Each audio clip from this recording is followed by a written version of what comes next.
We're going to build the best football team in the SEC Conference. We're going to build the best football program in the SEC Conference. You have now arrived at Stadium in Gale. The kick, it's been blocked again! How about it? It's been blocked again! It's going to heave one deep down the field. It's going to be to the goal line. It's going to be gone! It's a touchdown! And the Gators have won the game! Tyree Cleveland! How about it? I can't believe what I just saw! Dropping back to throw. Pops and fires the ball over the middle. It's Dory! It's Dory! Got a touchdown! Dory got a touchdown! Oh, man! Dory's got a touchdown! Ahmad Black, in his final game as a Gator, takes it all the way home and sends Urban out the winner. You have now arrived at Stadium in Gale. Boys and girls, ladies and gents, welcome to another episode of Stadium Miguel. It's your favorite Uncle Silk. It's Dan. And Delatorre. Same corner, same time. You led with the last name. He all business today. How you doing, Nick? Good? Good. Dan asked in the pre-show what I was doing, how my weekend was, and same weekend that I'll have until June. Had football and had baseball. Just a work weekend. When's your slowest season, man? I know you handle all the sports. So what's your slowest time of the year? When baseball ends, because baseball is the last sport that'll be going. So when baseball ends, whether that's early June or late June, then I get like July. I get some time off in July where there's nothing really going. Right. The sweet spot. The the college kids aren't in Gainesville, so there's nobody in town. I don't have a lot to write about. I can drive from one side of town to the other side of town in Gainesville in like 7 minutes. It's beautiful. It's a beautiful time in my life. Take a break from work and the kids. Gotta love it. What kids? We've acknowledged no kids. College kids. Okay. College kids. Okay, yeah, just those kids. Right. Not your kids yet. Allegedly. Dan, how you feeling, my guy? I had a great weekend, boys. A big golf field weekend. Played Saturday morning, had a great round, and then the Valspar, which is a decent sized PGA tournament, was here. So I was out there yesterday with some friends and a client. All right, what's a great round? The beautiful weather here in Tampa yesterday. Let me hear what's a great round. You said a great round. What's a great round? Oh, I shot an 82, which to me is very, very solid. Been getting better, been hitting the sticks a lot more recently. Drives were straight. The putting was a little off, but outside of that, man, things are starting to click. I might have a future in this golf thing. Not like a professional future, but in that I might, keep going. Playing. Right. I might buy a new club in the next year. Yeah. I just bought a new driver. And so far so good.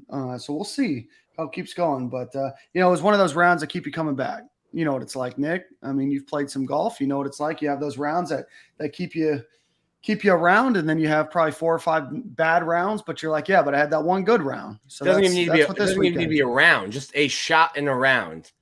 I'll hit a shot in a round and go, ha, that's the one that'll make me come back next time. Just that. Yeah, right. Like three straight drives for me, like is good for me. That like, yo, I'm getting better.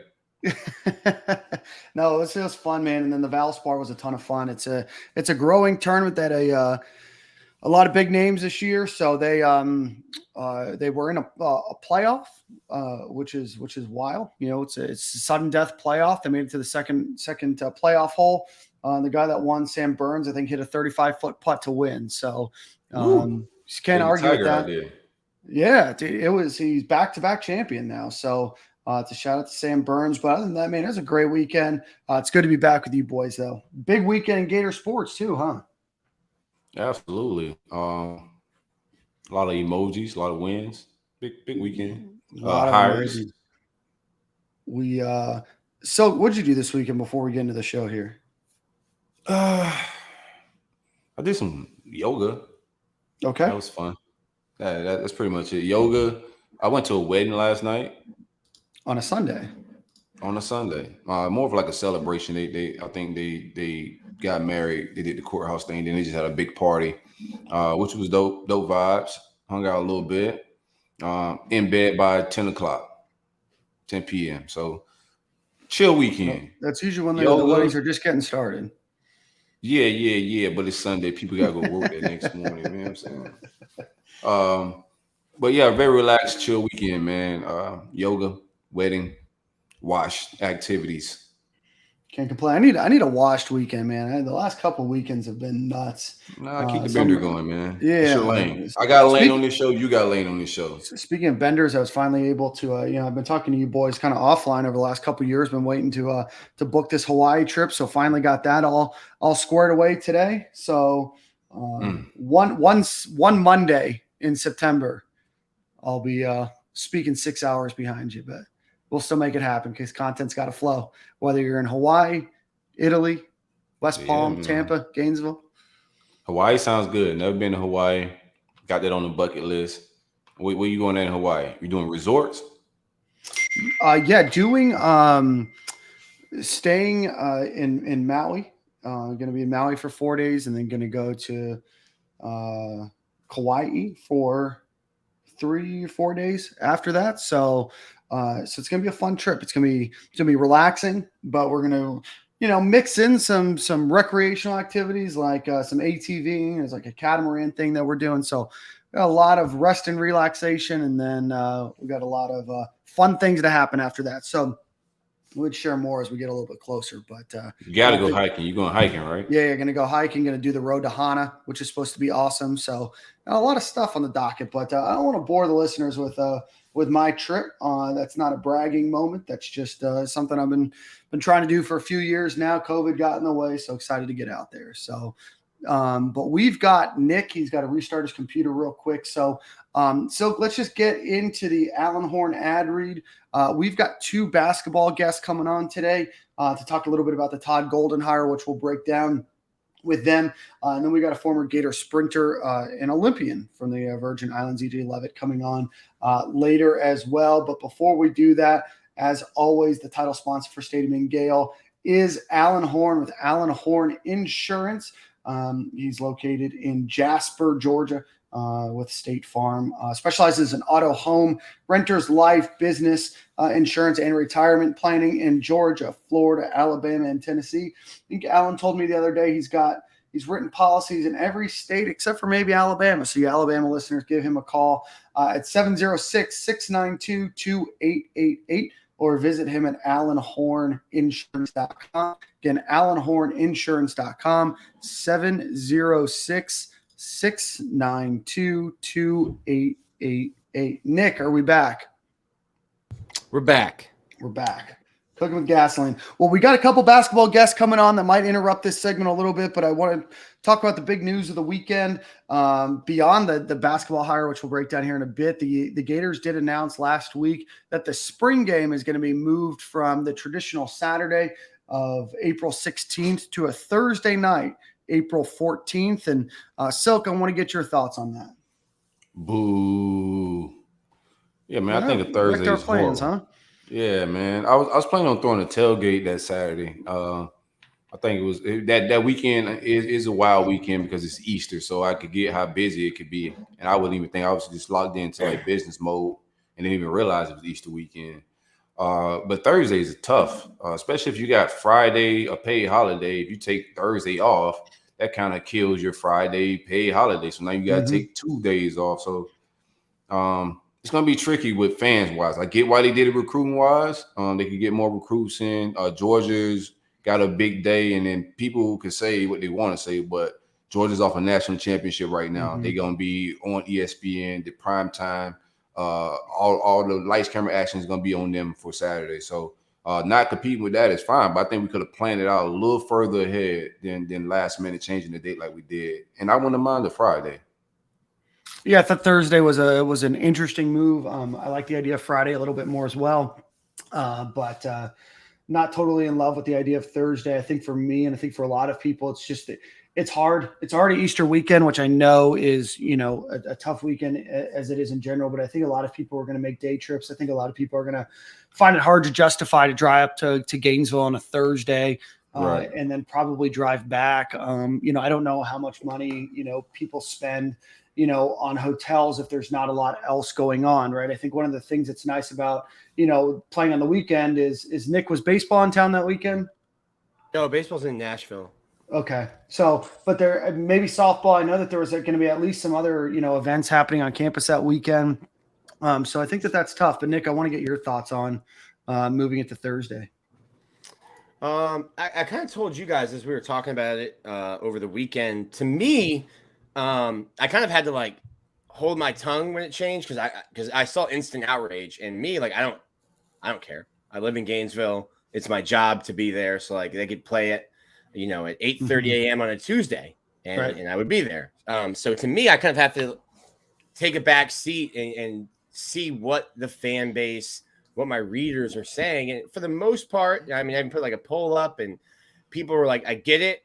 I don't like it, but I get it. And here's what it is. It's the spring game. This probably isn't good. And hopefully my boss isn't listening, but the spring game's a glorified scrimmage. It's just the 15th practice of spring. And I get you want to come and see Napier. I was excited to go to spring practice, see Napier and what the offense is going to look like. What's Patrick Toney's defense going to look like?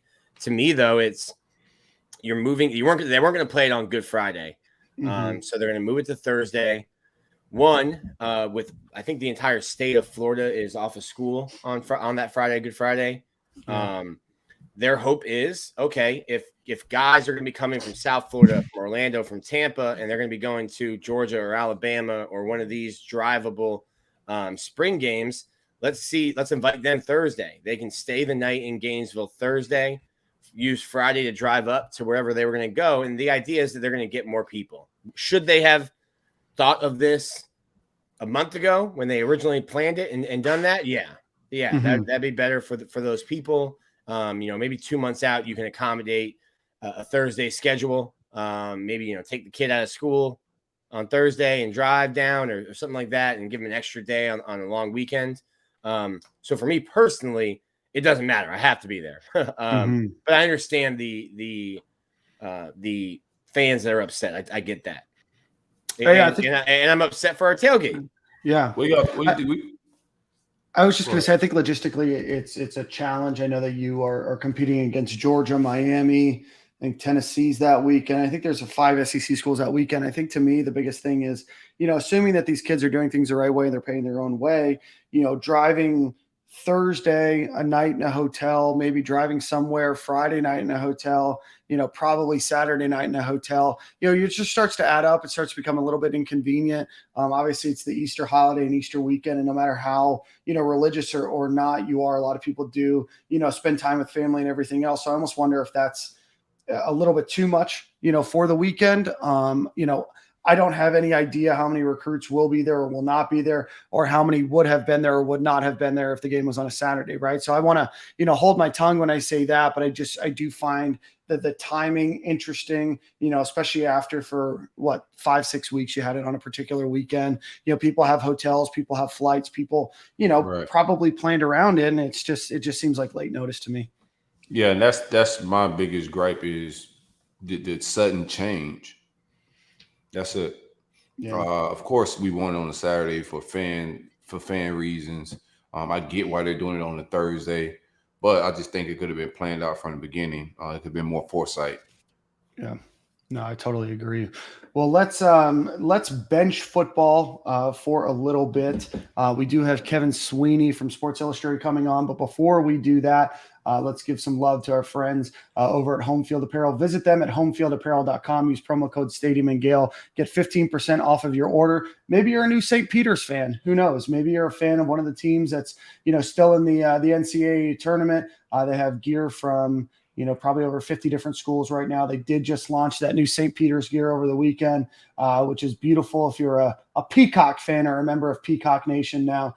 But outside of that, visit homefieldapparel.com. About 15 different Gator items on there. Stadium and Gale promo code checkout. Get 15% off of your order. But let's bring Kevin Sweeney, who is a college basketball writer for Sports Illustrated and the host of the CBB Central podcast. Kevin, we appreciate you coming on to talk about Todd Golden and Florida Gators basketball. Appreciate you guys having me on.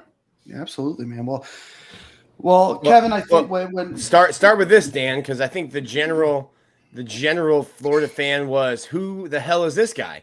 Right. Florida just hired a mid-major football coach and had hired a mid-major basketball coach 7 years ago that they ran out of town. Big on the mid. So here's the 30,000 foot view. Who the hell is this guy?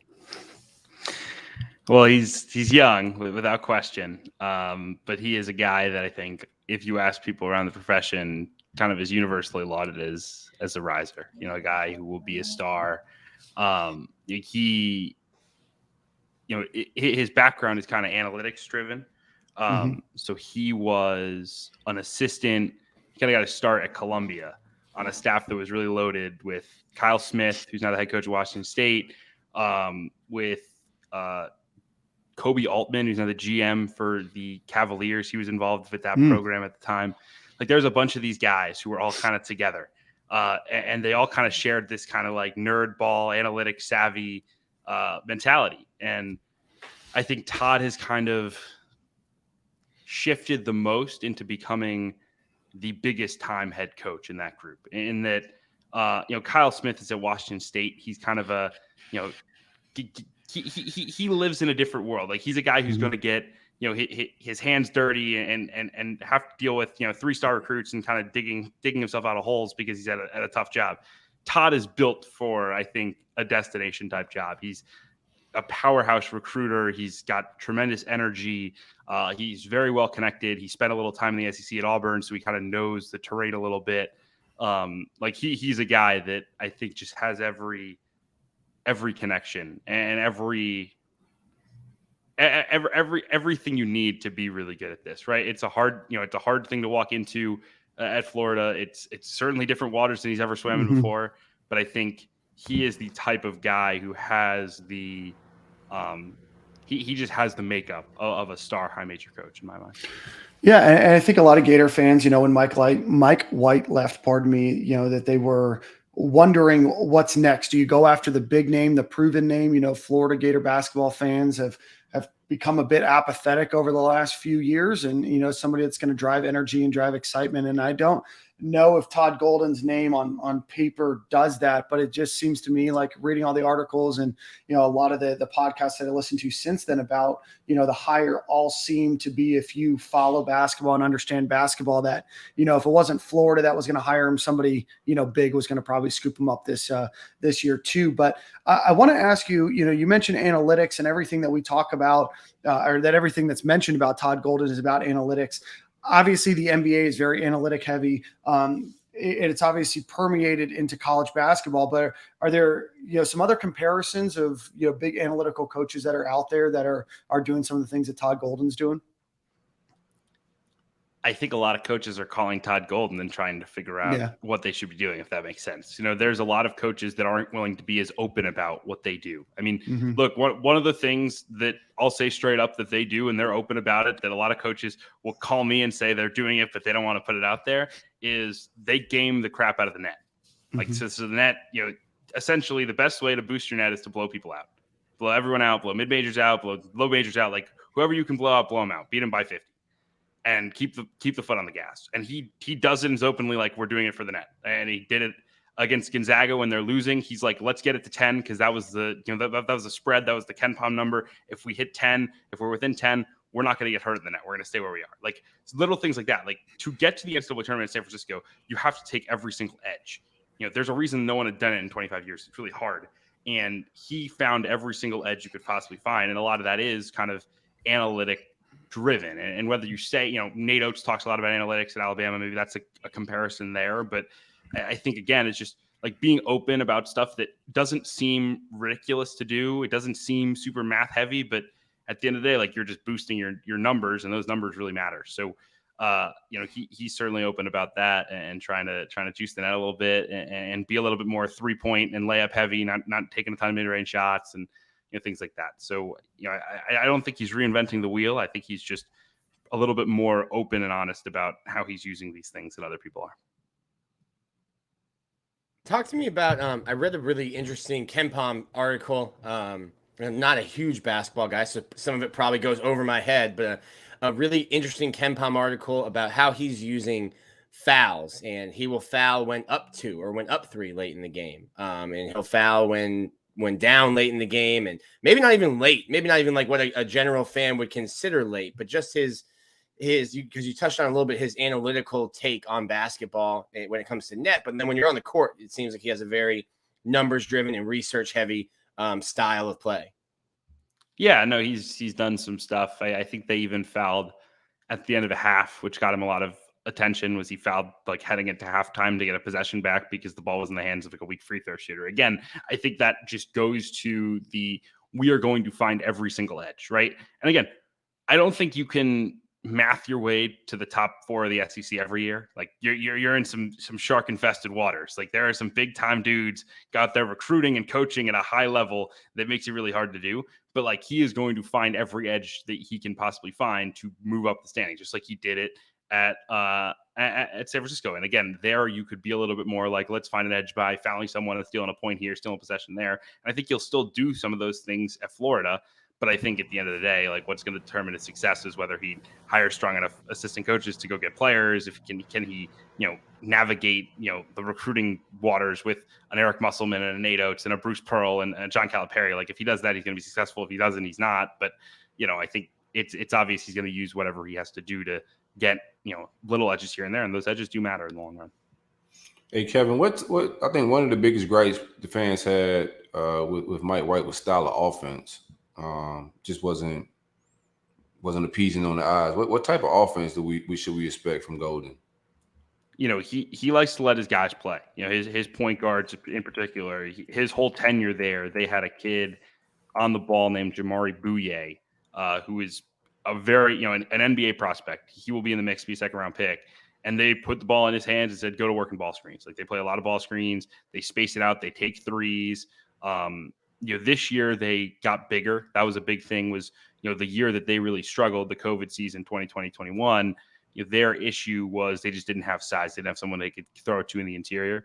And they added that this past year. And I think we're a lot more successful because of that. They were able to play through the post a little bit, but they're going to play relatively fast. They're going to space you out. They're going to put you in ball screens and they're going to attack mismatches. I mean, that's certainly one thing I think you see. They're kind of like an NBA offense in that they're going to have multiple guys on the floor who can create their own shot.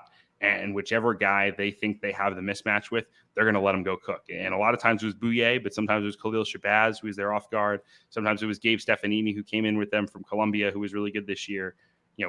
They're gonna space it out and let players make plays, I think, offensively. A lot of times when these younger guys are hired, they have it's hard for them to have a pool of assistants that they previously coached with. How do you think he's gonna do with hiring assistants? You think he'll be able to pull some good guys? I think so. I think it helps to have Florida resources behind you, right? I mean, there's a lot of people going to want to work there. Todd also has one of the biggest name agents in college basketball coaching who can connect some dots. So I think that will certainly help there. I think he will want to bring some of the flavor from San Francisco. It's not going to be his whole staff by any means, but I think there's probably one guy that has a good chance of coming along who will be a really good resource for him kind of from the analytics perspective, at scheduling and things like that. But, for the most part, like he's going to need some dudes who know how to navigate these waters. And it wouldn't surprise me if, Pastrana's retained. It wouldn't surprise me if they can go out and get one other big name assistant coach, a guy who's been at high majors, who has some significant juice. I think you're looking for 2 big time recruiters on staff. And then maybe that third spot goes to someone who's a little bit more familiar with how Todd operates. Kevin, I want to ask you a little bit about what he did at San Francisco. Now, San Francisco, former basketball powerhouse under Oscar with Oscar Robinson, 30 years before I was born, kind of went dormant for a while. What was that program like before, he took over, and, what's the mark that he's leaving, on the university? Yeah, I think really WCC wide, but San Francisco in particular, it's just like, you're swimming. You're basically, you've got 8 programs that operate one way, and Gonzaga that operates another way, and St. Mary's that's like the bridge of the gap in between. Mm-hmm. And so, like the idea of competing and building it to an at-large caliber. I mean, it's essentially, the other 8 teams, like San Francisco, are traditional kind of one bid league teams. You know, they're not built resource wise, facilities wise, any of that to compete for at-large bids. And oh, by the way, they got to go against 5 stars every night against Gonzaga. Like that's not easy. And I think what he did was bring, you know, talented guys in who could come help. Right, again. Jimmys and Joes sometimes are greater than X's and O's, and he brought in some really good Jimmys and Joes in the backcourt to help out. Sorry to interrupt you, Alex. Sure. Or Kevin, was that via transfer portal or recruiting or both? Or both. Okay. So, you know, Bouye was a guy that actually was there with him. He was assistant under Kyle Smith. They recruited him. He was a high school player, had no Division I offers, and became one of the best players in program history. His backcourt mate was a Division II transfer, Khalil Shabazz, who became really good. Their front court this year was a Duke transfer, Patrick Tepe, and then a transfer from San Diego within the league, Yowan Masalski, who was really, really good and became an all-league guy. So, you know, it was certainly portal heavy, but they did recruit some high school players. They have really good international recruiting ties too, dating back to Columbia. So I would not be surprised at all if we see Florida steal 1 or 2 guys from international waters this spring and summer as they try to flip this roster over. So that's something to watch as well. So he's kind of recruited everywhere. He doesn't have like a recruiting footprint where you say, oh, he's going to recruit California, he's going to recruit New York, whatever. Like he's going to recruit nationally, he's going to recruit transfers, and he's going to recruit internationally pretty heavily, I think. I was going to say his roster looks like the United Nations. Yes. Yep. I mean, they had they had a player from Ukraine and 2 guys from Belarus, which was an interesting international relations dynamic for the last couple of weeks, huh? Yeah, unbelievable. But everybody stayed together, so all good. Kevin, how would you rate this hire? Obviously, there were some bigger names out there. There was Tang, you know, the assistant coach from Baylor that was mentioned. Even Scott Drew's name was flown around. McMahon from Murray State. There were some bigger names that I think Gator fans were a little bit more familiar with, you know, Todd Golden, you know, getting hired very quickly. You know, I think one thing that we've seen under Scott Strickland, the athletic director, some very quick hires when the decision needs to be made. But how would you rank this hire? And do you think he's the right hire for Florida, or would you have gone after somebody different in your opinion?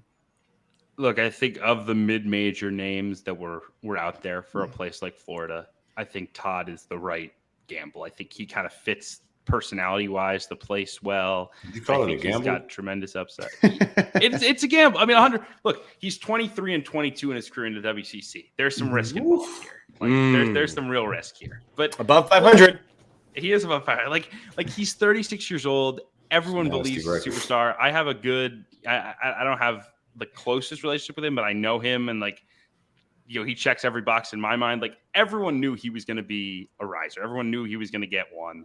And everybody knew that about Mike White too. If I was backing a horse in this cycle, I was backing Todd Golden. So I think Florida did well in that perspective. Look, obviously, I mean, if there was a high major guy to go get, right? If Scott Drew was willing to listen, if any of these guys, right, that changed the conversation. But I don't think Scott Drew was willing to listen. I don't think there was that guy. I mean, look, the 3 biggest jobs that have opened this cycle are Florida, Maryland, and Louisville. Louisville hired an assistant coach for the Knicks who's never been a head coach in college. Maryland hired a guy who's 1-5 all time in the NCAA tournament, and like the Seton Hall fans were ready to run out of town. And Florida hires a guy who's 23 and 22 in the WCC, right? Like they're all risks. They're none of them are slam dunks. None of them are former national champions. None of them are Kelvin Sampsons. And at the end of the day, like if I'm rolling the dice on one, I like Todd. I really do. I think he has a chance to be truly tremendous. Coach K's retiring. We all live in the state of Florida. Many people retire to Florida. Could that phone call? Hey, Coach. Nick, Kevin got things to do. Nick, you're wasting his time. Throwing out scenarios here. Yeah, they're not retiring to Gainesville. No offense. Okay. Fair enough. Kevin, what Florida's going to have to rebuild their roster again this offseason, which will be the 5th time in 6 years rebuilding basically the entire starting 5. How do you envision Todd Golden doing that, and what are some things that he looks for in players? I think besides being good. Yeah, talent helps, right? I mean, I think. Look, I think they'll be active in the portal. Obviously Mike White was, but I think that they'll do a good job there of bringing in guys. I think they're going to look for guys who can really create their own offense. I think that's going to be really critical for them, is to bring in some high level guys in the backcourt that can go get their own. Again, I think their offense is so predicated on, again, they run good shit, but like they're gonna want guys in there who know what they're doing, creating for themselves, older guys who've been around college basketball. And then I think, like I said, I think you're going to see them go to the international waters and go into, maybe the NBA academies and see if there's a guy out there that can help them. They have connections in Europe. There could be a guy or two over there that could help. There's usually are, 2 or 3 guys every spring and summer that, pop up and every high major wants to recruit. And I think Florida will be in the mix for this. Real quick, those guys overseas, what are they? They're in high school?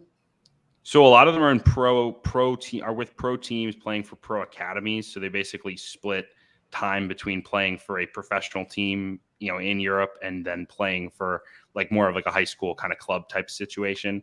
Again, it's very much it's so different based on different guys. I mean, there are different countries have different setups. Some guys have the NBA academy, they're playing more like a high school setup. It's very different, but I think that's interesting because I don't think they allow that in the States, somebody to play for a high school and a pro team and still get recruited. So that's interesting. Yeah. No, it's Gator fans might remember the name Nimrod Tishman from Israel. That's what he was doing. Right. Wasn't able to transition as well to the University of Florida. I guess, Kevin, my last question for you, and I want to kind of look backwards here. Mike White was with UF for 7 years, had some mixed success. I mean, really had a lot of success at the beginning of his tenure and then kind of trailed off. What do you think it was that made it not work out at Florida? Yeah, I mean, I think it's hard because there's not like one thing that I sit down and I say, you know what, if Mike White had done this better, they would have been the program everyone wanted to, right? I mean, you could say, if he recruited more NBA players, they'd be better. Sure. I mean, that's everyone, right? I think at the end of the day, I think oftentimes the offenses weren't imaginative enough for this age. I don't think Mike had quite the recruiting pop to go against some of these SEC powerhouses the last couple of years, which I think why you saw them go so heavy into the portal. I think staff turnover hurt them down the stretch, losing some guys that were very important to what they did. And I think at the end of the day, I think Mike was still learning how to be an elite coach, right? Whether he gets there or not at Georgia, we'll see. But I don't think he was a finished product in Florida. And again, that's the risk you're running with Todd, right? Todd is not a finished product either. But I think it's you're in shark infested waters when you're in this conference. It's gonna chew people up and spit them out. And I think at the end of the day, it just kind of chewed up Mike a little too much. And look, they chewed him up, and he still made the NCAA tournament pretty much every year. Like the bar is pretty high here. Like you can do some pretty special stuff in Florida if you do it right. And I think Todd has the potential to do it. I think Mike White had the potential to do it, and just didn't quite get over the hump. So that would be my simplified opinion on it all. You muted, Dan. Dan, you muted. He's looking down. man, oh man.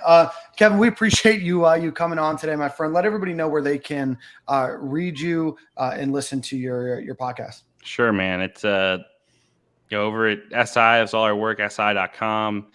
Most of it's all linked to my Twitter at CBB_Central on Twitter.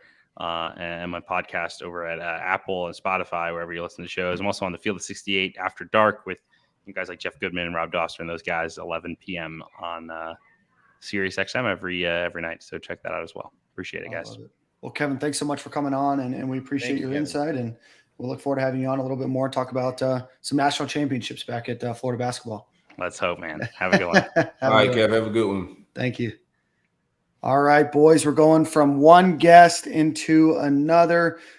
We've got RJ Bowman from 32 Analytics. Man, it's an absolute pleasure to bring you on as somebody that got turned on to your analytics and the way that you big pause, got introduced to the way that you guys break down the game of basketball. Was excited to bring you on to the show today. So RJ, thanks for joining us.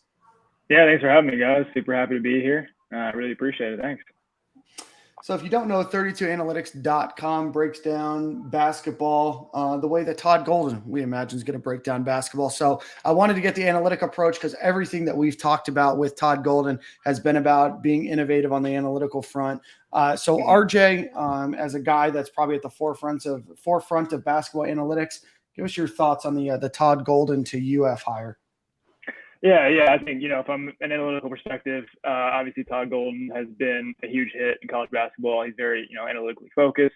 If you look at his offenses the past couple of years, he's shown an ability to adapt to his strengths. Right? I think 2 years ago he was, very 3-point line focused, wanted a lot of threes. Switched this year to the post just because that's where his strengths are on offense. You look at his ability to develop talent. I mean, Jamari Boudia, who hit a hell of a shot this year in the tournament. But they got him in his freshman grade, according to 32 Analytics, 75.03, jumped him up to 83.25 by his sophomore year. He finished his college career at a whopping 88.05. I mean, that's good for 19th in the country. I think that's a hell of a testament to his ability to develop guys. And then you look at his ability to identify guys in the portal. I'm going to totally mispronounce this guy's name, so apologies ahead of time. But Yahed Masalski, he transferred from San Diego. He had a player grade of 84.66 before he transferred. I think that is a heck of an eye in the transfer portal. And I believe, correct me if I'm wrong, guys, but Florida loses, 6 guys this year? Is that right? That sounds about right. Yeah. Yeah. So I think, attacking the transfer portal, that's going to be a heck of a way for him to get Florida back up and running to where they should be. Now we obviously are still learning about him, but what kind of player will he be looking for in the portal? I think the portal has changed college basketball even more than college football, just because you have smaller rosters and a couple guys can really reshape a team in offense, defense. What kind of guys will Todd be looking to bring to Gainesville for his first team? Yeah, I think, he's got to be concentrating on guys who can shoot. If you can't shoot, you might as well not even play the game, in my opinion. Like, you have to be able to shoot, especially in a major conference basketball. I look at some teams in the ACC and the Big East that can't shoot. They weren't competitive this year. So he's got to go after shooters and he's got to go after rebounders. If he can, find those two types of players, he'll have a lot of success, especially in a conference like the SEC, a lot more physical, better athletes. If he wants to compete with the cream of the crop there, those would be my targets, or my advice to him would go after shooters and offensive rebounders. What are his cons? What's his downside? I think, what are San Francisco fans gripe about him? I think, San Francisco, I'm not too in tap with why their fans have right with him. I mean, he took them to their first tournament in 1998. So, I don't know if they would have any complaints with him. I think one of the downsides is that he's, a little bit younger. I think he's 36 years old. And the coaching in the SEC is, it's the best in the country. You look at, John Calipari, Bruce Pearl, Rick Barnes, the list goes on and on and on. And, for him to come into a conference like that, I think that, he'll have to establish himself early and often. And so that would be one of my, kind of hesitancies with him. But, on the other side, if a guy's young like that, you want to know, can they coach, right? Are they experienced enough to know how to coach? And you look at, some of the stats we had this year for him. We had San Francisco, with an expected win of 21. They overachieved at 22. And the West Coast Conference this year, that's pretty impressive. I mean, they got, I think, 4 teams in the tournament. If I might be a little off on that, but it was a competitive conference. And the WCC in general is a very competitive conference for a mid-major conference. You look at, again, the ability to adapt to the roster, which I kind of touched on earlier. Where are their strengths at? Obviously, a year ago, it was from the 3-point line. This year is a little more paint focused. And then the past 2 years, they were one of 3 WCC schools to be top 100 in both offensive and defensive adjusted efficiency. That's a testament to his coaching at such a young age. So I get he's young, but the guy can clearly coach. What do some of those numbers mean for kind of the layman when you talk about basketball efficiency? Is it number of trips here's a number of points per trip, or how does that break down? Yeah, sorry about that. So you're with adjusted offense and defense. You are eliminating.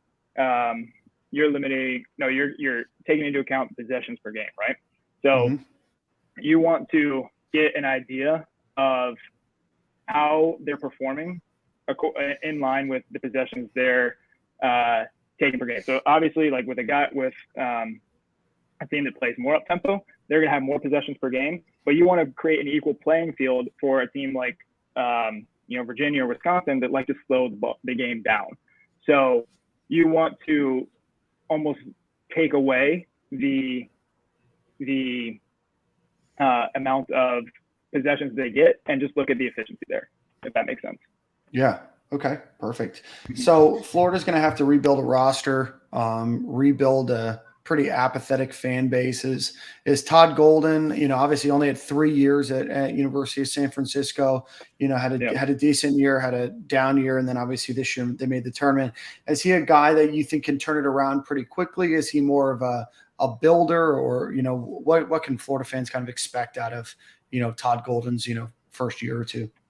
Yeah, no, I think that he's a guy that can get it going, pretty quickly. I think, especially in the landscape of college basketball with the transfer portal, guys on penalized for sitting out a year, he should be looking to rebuild it as quickly as possible through there. And then, I kind of touched on it earlier, he can clearly develop talent at a pretty good clip too. So, he should be able to get those guys and develop them, to a pretty competitive team. And, he's young. Like, if we look across the landscape of college basketball, younger coaches, they tend to kind of, get fan bases excited. They're out there working. They're in the community. They're engaging with everyone. That's what I would expect from him. I think he's probably still going to get ID'd when he tries to go to balls for the first time. Nick, what do you think? Well, no one should go. Sure. No one should go there. But I think, unless he can start growing some peach fuzz, I think maybe he might get ID'd. RJ, can he grow a beard? RJ, has anybody ever seen him with a stash? I'm not sure, man. I'm not sure. Maybe he will now that he's down in Gainesville. I wanted to ask you guys take a pretty analytical look at basketball. I read a Ken Palm article, and it was about his strategy with fouling, and it seemed almost up 3 points. Hey, foul. If the ball's in a bad foul shooter's hands, even though we're up, foul him. Right. How is he kind of? I guess it's a new wave of basketball, looking at the numbers and using analytics to shape the way you're coaching a game. How does Todd Golden use analytics in your estimation? And then tell Gator fans about this fouling, because I don't think it's something that we've seen, in the last two coaches with Billy Donovan and then with Mike White. So I think there's going to be some head scratching when Florida's, fouling before half. Yeah, no, it's very unique. But so he's very analytical. To answer your first question, very analytically minded. I think I was reading an article earlier this year on him, and forgive me, I forget who wrote it, but he's got a stats guru on his staff that he uses a lot and he goes to a lot. His approach to basketball is very analytically minded, and like you said, an example of this would be fouling up 3 before half. So the idea there is that he looks at the total expected points. So if there's a player that if let's say, for instance, Florida's up 3 before half, the opposing team inbounds to a player who doesn't have a great free throw shooting percentage, right? Let's say they're shooting 50% from the field. Florida fouls him. He goes to the line. That's an expected 1 point per possession. If Florida is averaging more than 1 point per possession on that game, or during that game, or even on the year, he's going to go, okay, well, I'm averaging more than 1 point per possession. The opponent is going to, he's expected to hit at 1 point per possession on this, possession here, That's a win for me because I'm going to score more than my opponent. So they might be up 3 before half, foul them, and they could go up, 5 or 6 if they hit it 2 or 3. The guy misses, the front end of a 1-and-1 there. So he's trying almost to steal points before halftime before doing that. Sure. And, you know, you got to be smart. That's a great explanation for someone like me. You made me understand. Thank you. Here's my thing, guys. Like, say he does that whole scenario, right? And we lose because of it. Is he prepared for like SEC media as well? Like, how media savvy is he? Nobody's ready for SEC media, especially at 36 without a follicle of hair on your face. I mean, that's the thing. I don't think our basketball culture, like, I don't think we're that bad, to be honest with you. I just think we want a nice product and to make the tournament consistently. Yeah, not that bad. That's a good start, Nick. That's a good start. You know what I'm saying? Billy built something here. Love yourself. He did. But if he does these little numbers, analytics stuff, and he struggles early, right? Because he's gonna go through some lumps. He's a young guy. He's going against some of the best coaches in the country. So, in my opinion, he's gonna take some early lumps. How media savvy is he? Yeah, you know, I haven't watched many of his pressers this year. I think, you know, his pressers in the NCAA tournament were good. It seems like he's very open with the media. You know, I think, you know, what we were talking about earlier, the SEC media is a little bit different than the WCC media, especially even in San Francisco, where they might be focused a little bit more on the Warriors out there or a few of the other pro teams. In Gainesville, you guys, you know, Florida's the top dog. Not to use a Georgia reference, sorry about that. No, that's all right, man. You got white. Yeah, exactly. No, but I think that, you know, I think the fact, again, I keep going back to this. He's young. He should be able to handle the media. He's got, 3 years under his belt as a head coach. You know, that he's been around it a little bit. You know, I don't want to say he's seen everything because, again, like we said, the SEC media is a little bit different. But if some of that analytical stuff goes wrong, that's kind of who he is and what his identity is. He's going to live and die by it, whether or not the media likes it or not. That's made him, you know, it's made San Francisco very successful. Brought them to their first NCAA tournament since '98. You know, I think, you know, the media tries to apply some pressure on him there. I wouldn't really anticipate many changes. That's who he is, you know. That's especially at that age. That's probably like, hey, you're going to a big job. You've got to stick with what got you there. And if that's analytics and going hack a Shaq at halftime, then hey, listen, it got me the job. I'm gonna do what got me here. Yeah, exactly. He's gonna be who he is. And us fans are gonna do our job as well, RJ. Bro, you guys are hell. Y'all are hell. Everybody got a job here to do.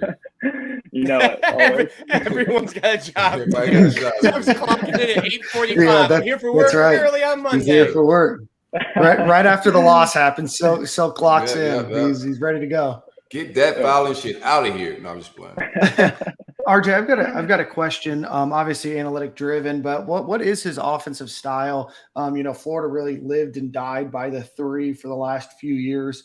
You know, if they were hitting, you know, there's a pretty good chance if they were going to win. But it just seemed like, you know, if they weren't, you know, they didn't really have any options. What can you expect, you know, outside of the analytic piece of it, you know, kind of the offense that Todd Golden's going to run? Is he, you know, a bigger 3-point shooter type of coach, or is he, you know, more getting the ball in the paint, or what can we expect there? Yeah, I think I got to touch on it a bit earlier. He adapts to his roster. You know, 2 years ago, he was second in the country in threes attempted. This year, he's a lot more paint driven, wants to be more efficient in the paint. I know that he runs 4 guards and 1 post player, at least he did this year. So where his roster strengths is going to be where that offense is driven through. If it's guard focused, you can probably expect more threes. If he gets, you know, some big guys in the transfer portal, you know, if he recruits big, then he's probably going to go try and play through those guys, you know, really based upon where his strengths are. And I know that this isn't as much your lane, but I want to ask you a little bit about, you know, recruiting and, you know, his ability there. Do you see him as the type of coach that can really develop? I mean, you know, Florida's really relied heavily on the transfer portal. A lot of schools have, obviously, you know, with the not being forced to sit out a year. Is he the kind of coach that you think is going to be able to walk into high schools and, you know, recruit some of the top players in the country? Or do you see a kind of a pattern where he goes and figures out where his needs are and goes to the portal, a mixture of both? What kind of strategy do you think he, employs there? Yeah. So, from what I've seen and what I've read about him is he's going to look at his team, address what needs, need to be filled. And I think last year he attacked those needs through the portal. I could see him hiring a good staff though. I think that's going to be crucial is the staff that he's going to hire. And those guys get him into gyms around, Florida and SEC country. And he tries to keep some of that local and regional talent home from high schools. From what I know about him and everything I've read about him is that he does look to address his needs through the portal. I think he brought in 3 transfers this year to San Francisco. But those were just where his needs are. If that could change at Florida. It's not necessarily we did this one way at this school, so we're going to do it this way in the future. Kind of look for him to address his needs where he sees fit. Yeah, and not to dominate the conversation, I have a question. Florida has, assistant coach Pastrana, Eric Pastrana. That's a very well-known recruiter.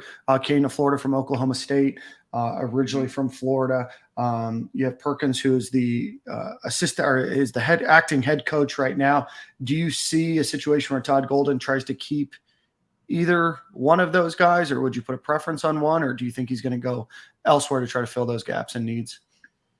Yeah, I could see where he keeps one, especially to keep. I think that they've got a pretty decent recruiting class coming in the next year, if I'm not mistaken. So I could see where you'd want to keep one of those guys. Whoever the dominant recruiter was on some of those guys would be probably my guess. And then you would look to fill the other staff spots with maybe a transfer specialist, maybe another recruiter, maybe more of an X and O's guy. Again, it kind of depends on what he sees best there. And is there anything that he's going to be looking for in an assistant coach, a certain kind of basketball? I mean, do you think he goes for, the more analytic mindset, or do you think he just leads from the front on the analytics and then tries to fill in, the gaps where maybe, some of his, weaknesses are? Yeah, I would guess. So I think his director of operations may be incorrect on that. But I think his director of operations at San Francisco was kind of the analytical guru there. But I would look for him to, keep him with him and get his analytics, from him. And then if I were him, I would look into hiring, somebody with former head coaching experience, because Florida is a bigger job than San Francisco, right? SEC, you guys, we're just talking about SEC media. So to help him navigate that, especially for how young he is, that would be something that I would look for. Cool. Nick, Corey, anything else? No, I'm Gucci. Awesome. Well, RJ, I want to give you the chance to pump the tires of 32 Analytics and let everybody know what you guys do and where they can find and subscribe to y'all's information. Yeah, appreciate it. Again, appreciate you guys having me on. Had fun talking Florida basketball on here. But you can find us at 32analytics.com. We look to provide a little bit more information, kind of a deeper dive into player and team performance. We've created a few stats, which, I think our most exciting one is our player grades. It's almost like, how I like to explain it to people that might not be as analytically minded. It's like a 2K rating for the guys out there for our college basketball players. And we do NBA stuff as well. So if you're an NBA fan, check it out. But yeah, really appreciate you guys. Again, you can find us at 32analytics.com. Please subscribe. Helps us continue to do what we do. So thank you. I love it. Like a little bit more like a pro football focus for college basketball in the NBA. Very similar. Okay. Yep. Cool. Awesome. Well, RJ, man, it was an absolute pleasure. Let everybody know where they can find you on social media as well. Yeah, you can follow me at RJ Bowman, and our handle is 32 Analytics. So awesome. Please check us out. I just want to note real quick, our URL is 32 spelled out. So we do get a lot of questions there. Okay. But appreciate it, guys. Perfect. RJ, thank you so much, my friend. Yep. Thanks. Bye. We'll talk to you soon. RJ Bowman, 32 Analytics. Boys, we didn't get the chance to talk about it. But what are y'all's thoughts on the hire? I know you're able to kind of sprinkle those in with your questions. But Silk, I want to start with you. What are your thoughts? I'm optimistic. I try to lean towards the positive things I heard. Just like both guys said, up and comer, popular guy that was a riser, all of that stuff. I do like analytical dudes. I'm into all that analytics in sports, but I do think you need a healthy balance of locker room guys that kind of get the culture of basketball, and not just a numbers thing too. So I'm not mad at the hire. I think it has some potential. I think he's going to take his lumps. This is a hire we got to be patient with. I'm not looking for any immediate success with this, so I'm being realistic with it. I'm not going in thinking this guy is just going to turn Mike White's trajectory around, I would say. So just kind of wait and see mode. We'll see what he does, but I'm optimistic about it. Yeah, I think it's I didn't know why Florida fans were like shocked that they went with like a young guy. Billy Donovan was 31 when he was hired. Mike White was right. What did you say last time, Dan? Like 36, 37 when he was hired. That's kind of the way Florida's gone with their basketball coaches, and sometimes you're going to hit. I mean, Billy Donovan, that's like calling out the number on the roulette table, and you didn't just get the color right. You got the color and the number right. Yeah, that's in a 00, right? Yeah. Oh my goodness. We were in Vegas, and we're just walking by, and my buddy puts, I think, like $25 down on a roulette table, just like red or black, and it hit 0. He had never played roulette before. I'm like, oh, that's the odds of that happening are really poor. And at the casino we were at, they had a 0, a 00, and I think a 000. So that makes the odds even worse for the whole table. But we watched 0 and 00 hit 3 rolls in a row. And I was like, hey man, just stop putting money on that table. You need to leave. You got to get out cursed. of here. The table is cursed. Yeah, that's the casino getting their money back. They got all their money back. But to me, I always knew it was going to be someone. That's why when we talked to Eric, you kind of start bringing up, the names he's bringing up. It wasn't like, hey, you're going to get Coach Calipari to leave Kentucky because he thinks their expectations have gone wild. You were going to look for an up-and-comer.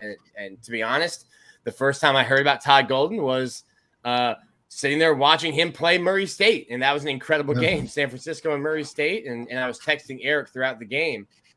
And I was like, does the winner of this game get the Florida job? And it turned out the very next day was when Todd Golden, was rumored and then announced. So apparently it turns out the winner did not get the Florida job. The loser of that game did. But were you surprised how quickly it came out? Yeah. I was definitely surprised how quickly it came out. And maybe I shouldn't have been, because if you look at Scott Strickland, he's moved quick. Moved quick on Billy, moved quick on Mullen. He wants to get somebody into the job. So I think that was, a quick move. And I'm like Silk. I'm not going to judge a hire on day one. Everyone's a home run hire. Todd Golden's going to speak to the media on Wednesday. I'm sure it's going to be a slam dunk home run of a opening press conference, because it's really hard to jack those things up. But I think it's a hire you probably aren't going to be able to get a great grade on to 3-4 years in. Yeah. A couple of notes there. Billy Donovan was involved in the search committee. How many hours he contributed, I don't know, but I do know that he was, involved with that decision-making process. I know that he signed off on the Todd Golden hire. And the guys, Neil and Eric, who you just mentioned from the Florida Basketball Hour podcast, also mentioned that the Gators might have made a run at Tony Bennett, the head coach of the University of Virginia. Gave Scott Strickland a counteroffer that they did not accept, is our understanding, somewhere in the neighborhood of about a 10-year contract. So Todd Golden, another Todd G coming back to town. So he's already fighting an uphill battle. Todd G, Golden, all that name don't work in Florida. But. Yeah. What's Todd Golden? First question at the Wednesday press conference. do you guys like to press? And what is your third down defense strategy, Coach? Right. What? I need some answers there. How complicated is your defense to run, right? Yeah. That should be the first. Gator fans will understand completely. His opening press conference, my understanding, Nick, is on Wednesday, correct? Wednesday, yes. So he was on ESPN. He also did a phone call with the media, I believe, on Sunday or Saturday. So, Gator media has heard from him. Certainly a wait and see. Again, a guy that I had not heard of. I've been doing some freelance writing for FloridaBet.com, and they tasked me with writing an article about some odds. And Todd Golden's name was on there at plus 1,200. And I'll be honest with you, that's the first time I had ever heard his name. But certainly reading into him, you see the excitement. You see what Scott Strickland might see in him as well. But certainly a name that Gator fans probably thought came out of left field. So we will wait and see. Again, we said this about Dan Mullen, during the end of last season, is you can't let the idea that the next guy is not going to be better than the last guy cloud your judgment either. So Mike White to Georgia, Todd Golden from the real USF, as we'll call them, over to the University of Florida. So welcome to Gator Nation, Todd Golden. I'm sure we'll have a lot more to talk about that. We've got former Florida Gator sprinter EJ Lovett coming on soon. But Nick, I do, before he joins the show, want to talk to you about your baseball weekend. And the Gators won 2 out of 3 against Alabama. But give us a lay of the land for baseball this past week. Yeah, unfortunate for the baseball team. Got rained out with FSU. That's going to be a top 10 match at Florida Ballpark. That game gets rescheduled for May 17th, if I'm correct. That sounds right. And you go on the road to face Alabama. Alabama struggling a little bit to begin with. They lost 2 out of 3 to a really good Texas team. And then don't really have the pitching that I think will carry them through a very difficult SEC West. So Florida takes advantage of that, hits 10 home runs on the weekend, just murdering the baseball. Get a really good start from Hunter Barco on Friday. He's starting to become, that Brady Singer, Alex Faedo, Logan Shore type, where you know exactly what you're going to get from him every Friday, and you start the weekend off right. The problem with Florida is, then Brandon Sproat goes in and he's just okay. Not great, not very good, just okay. On Saturday, you get some good bullpen innings from guys there. And then Sunday is going to be a big issue for Florida until they can figure out who can start. And Florida is still having bullpen issues. So the offense is fantastic. They're hitting the cover off the baseball. You're getting great starts from your Friday night guy. You don't feel bad about Brandon Sproat yet on Saturday, so you're still okay there. But at the end of games right now, it's just a coin toss. And Florida really had a chance to sweep Alabama. You end up getting walked off on. When it comes down to it, I'm not trying to hide, there are glaring issues. Florida needs to find an answer at the end of games in the bullpen. They need to find a reliable third starter to pitch on Sundays. But if you win 2 out of 3 every weekend in the SEC, that's 20 games. You're going to go 20-10, and that's going to get you most likely a regular season SEC championship and make you a super regional host as one of the top 8 seeds. So you did what you needed to do. I think the frustration from fans comes with, well, it's the same stuff we're seeing every Sunday of every weekend, and you had a chance to take 3 on the road. So winning 2 out of 3 on the road is great, but Florida was 3 outs away from a SEC season opening sweep on the road, which is very impressive. So that's where the frustration comes from.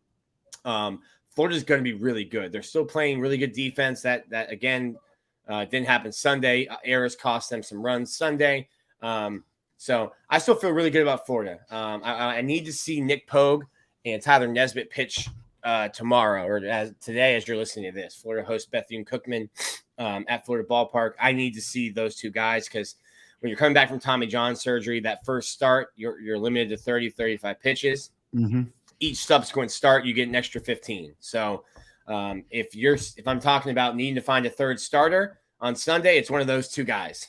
So I need to see them pitch tomorrow, so that the next time we see him, they can start getting into some starter pitch counts. All right, perfect. I'm just looking up some stats right now. My boy Wyatt Langford, the pride of Trenton, Florida, absolutely crushing the baseball. Let me pull my story up today. He is leading Florida in every single all the slashing stats. So slash is your batting average, your slugging percentage, your on base percentage. He is slashing in the last 3 games. Last week he was slashing 500, 533, and then 1.214. He had 3 home runs, a double, 17 total bases, 7 runs, 6 RBIs, and 2 steals against Alabama. He's leading Florida in hits, which 30, total bases and 59, runs 22, steals 4. This is one of the nicest kids and the best teammates. He came to Florida last year as a catcher. And because Matt Cassetti was there and because Nathan Hickey was there, they didn't have a place for him. So he caught bullpens. And the first time we talked to him, I joked with him. I said, how many innings do you think you caught in the bullpen last year? And he very plainly just goes, all of them. and they just realized, hey, we have a spot open in the outfield. We have 3 catchers. Can you make a move to left field? He said, yeah. And he's been crushing baseballs ever since. So playing a good left field too. Playing a damn good left field. So he's I think the only player for Florida that has started, and no, I think Judd has as well. But one of the few players who has started all 20 games this year.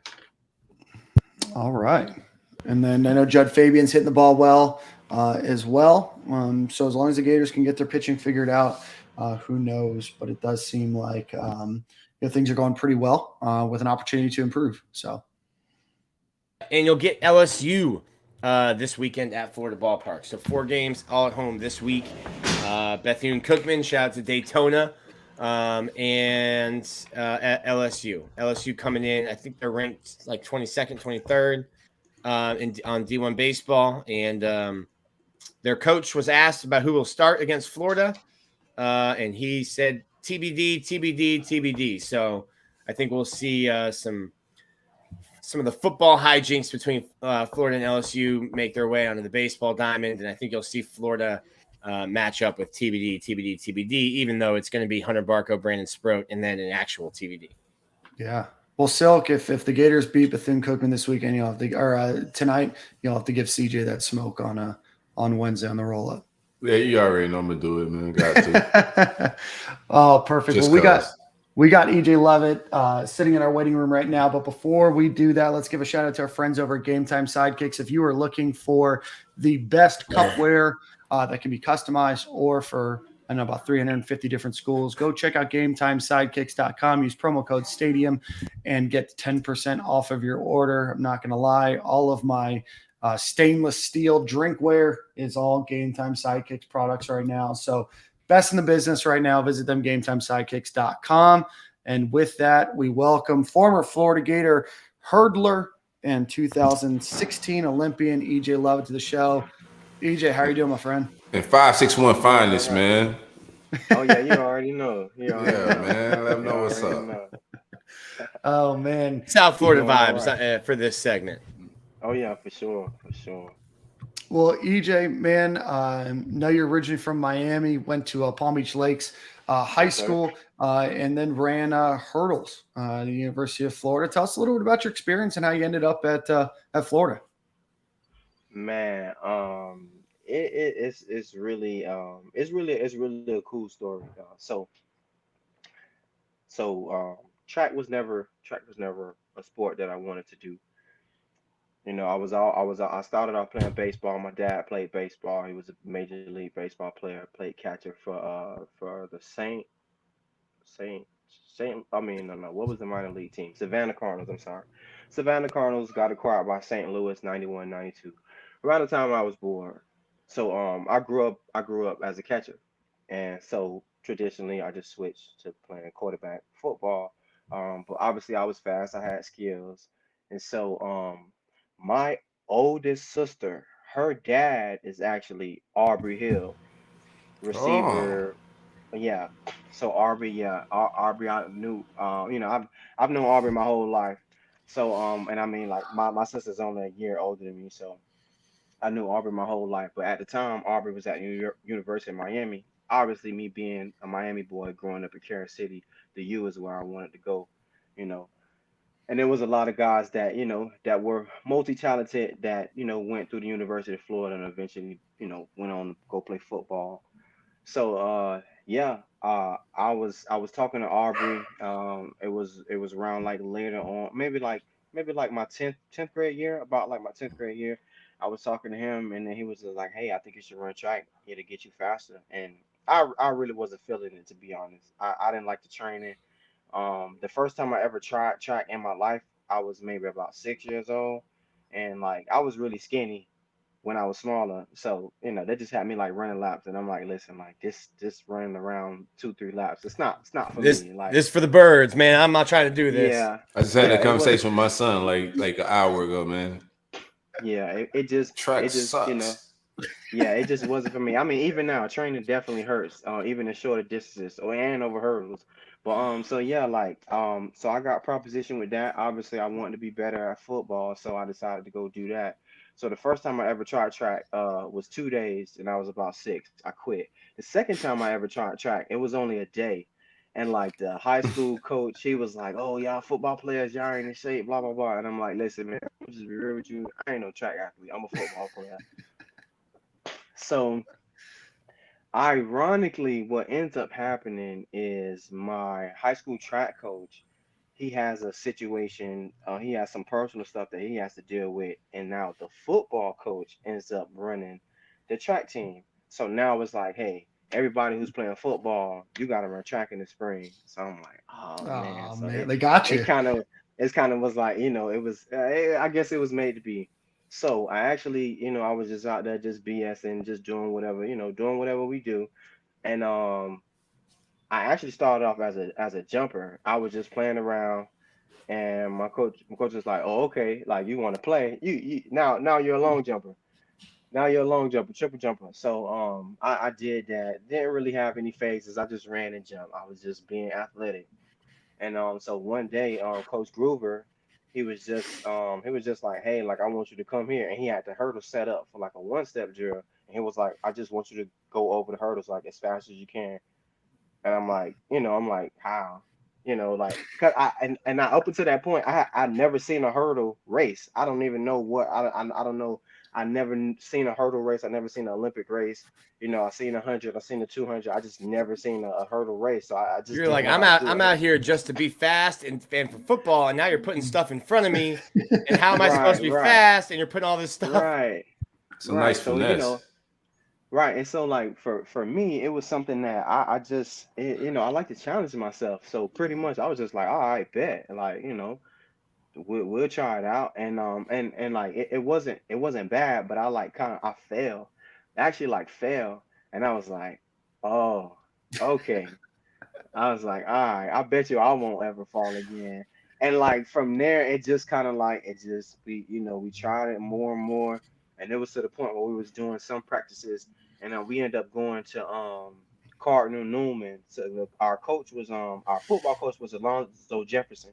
He actually was a graduate from Cardinal Newman High School, went on to play at Notre Dame, and that was our football coach at the time.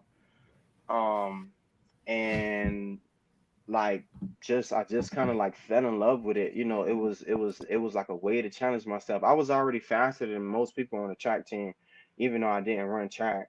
But like the hurdles, it was a challenge. I like to challenge myself, and so I honestly, some practices, the hurdles would still be out there. So like after practice, I would just stay. Practice would be done at like 4. I would like stay till like 6 o'clock and just like run over them, like just hardtail and run over them. And from there, I got in contact with a track coach, Mark German, and he had like a summer league, and I ended up doing like AAU and USATF. We made it in the 4x1 to what in Des Moines at USATF. No, I'm sorry. We made it in a 4x1 at Des Moines and USATF and AAU Nationals. We ended up getting fourth AAU Nationals on the 4x1, and I think I was the first leg. Yeah, and from there I saw, and I didn't make it in the hurdles, obviously, because I was trash. I was not good at all. I didn't make it in the hurdles, but I saw Wayne. I actually saw Wayne Davis. So Wayne Davis is maybe a year and a half, maybe two older than me. So he was in a different age group. I saw him run, and I'm just like, okay, like I feel like I could do that. Like I feel like I can do that. And then like from there, I just kind of felt like track was just something like a challenge, and the biggest thing, the biggest reward, the biggest thing from track that I got was just the fact that, me playing quarterback, all you had to rely on everybody being in the right place at the right time. It's a lot going on. I'm a left-handed quarterback. I don't throw the ball traditionally because I have a baseball background. Nobody cared about that. I was also fast, so nobody wanted to know if I could sit in the pocket.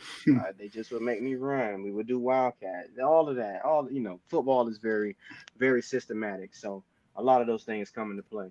Um, Track was the first thing that I was able to do and get a direct reward from exactly what I did. Um, and I just kind of like stuck with it, went to a meet, went to a relay meet. My mom was able to come. It was the first meet that she ever saw me run. I ran under 13, and I went back and told my coach. I was like, I ran like 13, like 89 or something like that. And I was like, I could run faster. I was like, I wasn't running full speed. I could run faster.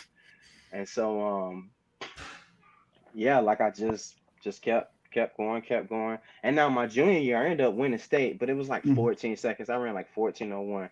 But this is going into my senior. This is my senior year. After my football injury. My senior year, I broke my right humerus going out for a catch. Quarterback threw the ball short. I split the safeties. He threw it short. I had to come back down. Safety killed me pretty much.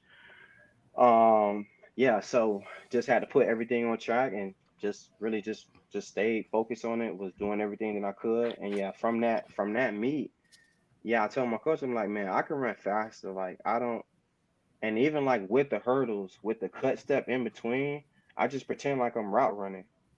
That's all I do. So the same way a football player drops their hips and they like that, I think of that in my head with my cut stuff.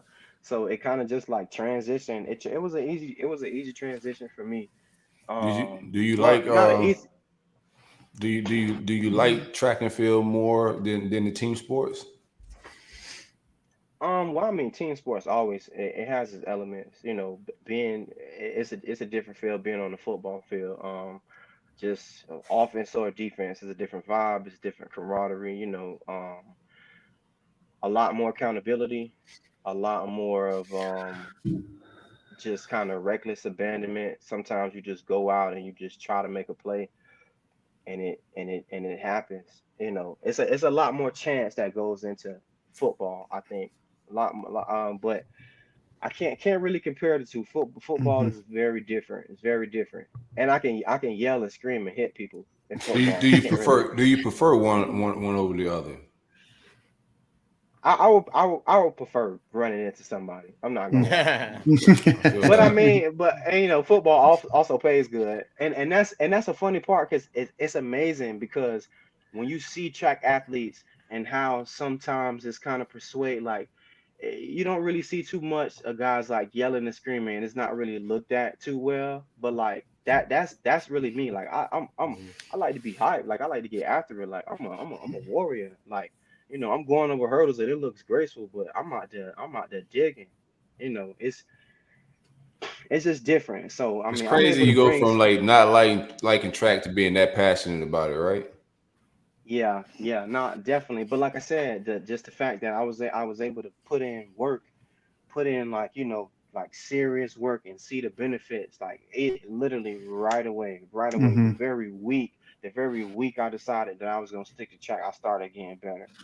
You know, and literally every I got better in every event. 300 hurdles, I went from running like 41 seconds. I ended up running 37.3. Triple jump. I never did any form or nothing like that. I jumped like 46 off of just some tap tap tap. You know, 46 2.5 off of just some three taps. Just hauling tail and three taps. So and it was just, we had the 4x4. It was a lot of the track was just, I was able to put in work, like, Yeah. not saying, and football is a different ground with football. You go through 2 a days, you go through the weight training, you go through all that, battling to get the starting jobs. And I mean, for me, I pretty much did everything under the quarterback, receiver, safety, kick return, punt return. Like, I was just fast. So, but yeah, I love track just because the work that you put in, you get it right back. Football Mm-hmm. is a lot of, not saying you don't get it from football, but it's a lot more moving parts for that to happen. Mm-hmm. So, well, it seemed like it all really started my to click teammate for had you. that. It seemed like it all really started to click for you once you started to put in that work. You break a 20-year 110-meter hurdle record, state record, your Right. senior year. Mm-hmm. And then you enroll, at the University of Florida. You're still running track. Saw that you were in the Pan Am Junior Championships and you won first there. But what was the transition like for you as this guy just with a couple years under his belt of real track coaching, and you enroll at the University of Florida under probably widely considered one of the best track and field coaches of all time, and Coach Mike Holloway. Yeah, But what was that sure. transition like for you once you went from high school to college? Well, I mean, to be honest, really, it was hard, especially at Mm-hmm. first. And mainly at first. So, like, as far as like track and training and everything like that, I was absolutely confident and excited about everything that had to do with track and field. I had a few conversations with Mouse before I got to Florida. He came to my home, he talked to my mom. We didn't really talk about track that much. But we definitely talked about being great at Florida, and so that was just, cool. I'm with it. I saw the guys there. Some guys I seen, I seen a few years older, before me. And I played football too. So, some guys that I was close with in high school, and even like just through playing football and running track, I competed with. But it was actually tough at first. I got that summer B, you know, and I'm in the dorm with all the football guys, all the guys that I played football with, guys like Chris Dunkley, um, Matt Elam. Me and Matt Elam were teammates at Palm Beach Lakes, and then he transferred to Dwyer. Um, Robert Clark. Yeah, there's a few guys. What is another? It's another Christian. tight end. Christian. Christian. There we go. Yeah, Christian. Yeah. Gerald So like I Christian. play Gerald Christian. Yeah. So I played football with them guys. Cody Riggs. I competed against him in track and field. He was a Mm-hmm. football player. It was really tough, man. It was really tough just because I felt like I'm like, well, I don't think these guys are more talented than me. I know that they had, they had better football teams. I'm gonna just be real. Like Palm Beach Lakes, before I came, we had a few good years, but when I was there, like it was just a lot of changes, a lot of just different things happening. Um, I don't think we ever had an identity. I think that's one of the main reasons why Matt Elam transferred to Dwyer. Like he just had to go somewhere where he could be put to use like effectively and be seen. It just wasn't happening at Lakes. But yeah, it was just tough, man. Because the whole time I'm like, I could still play football. Like I always felt that way. I mean, even to this day, like I don't think it's a hard transition just because I know how to do it, and I'm I keep myself fit at all times. I'm not just track fit. Track is what I do, but I'm not just track fit. Like I control my weight room program, and I put my body through what it needs to be put through to be ready. So it is what it is. I think and we have conversations with guys. I actually had a conversation with um Mr. Cheetah, because he fronting about racing. He's not going to race anybody. He's never going to race. It's just Mr. hype. Cheetah. But Who? yeah, Mr. so Cheetah. Elaborate for the yeah, fans that may not know Ty, who Ty, Mr. Cheetah. Tyreek Hill. He's a hype man. He's fast. He was fast 10 years ago, but I think he's a hype man. Hmm. I think I think he understands that even someone like me, he can't even beat the fastest hurdlers in the world on the Mm. flat. So I don't, 10 years ago maybe.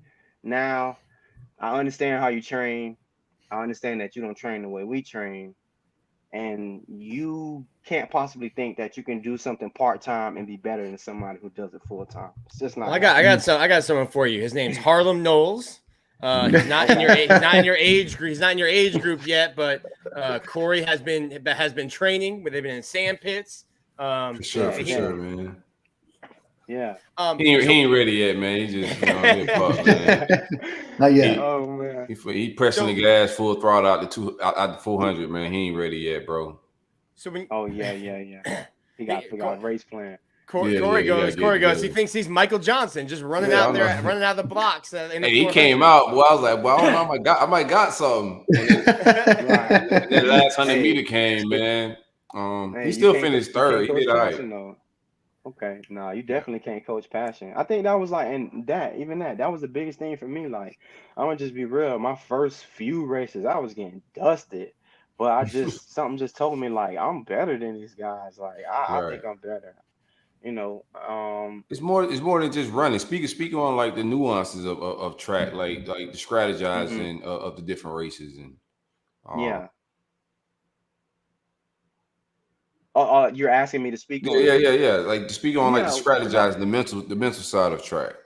Yeah, well, I mean, track and field is more mental than physical. We're athletic specimens. We're at the top of our game. I really, for me, just a side note, I really don't like. I really think it's disrespectful to see someone do something in one area and see them do something else and say, well, this person has this skill set and this person has this skill set, and there's no way that this person can have this. No, track and field is more mental than physical. We're professionals, so we put our body through a lot. We do things that the average person just can't do on an average day.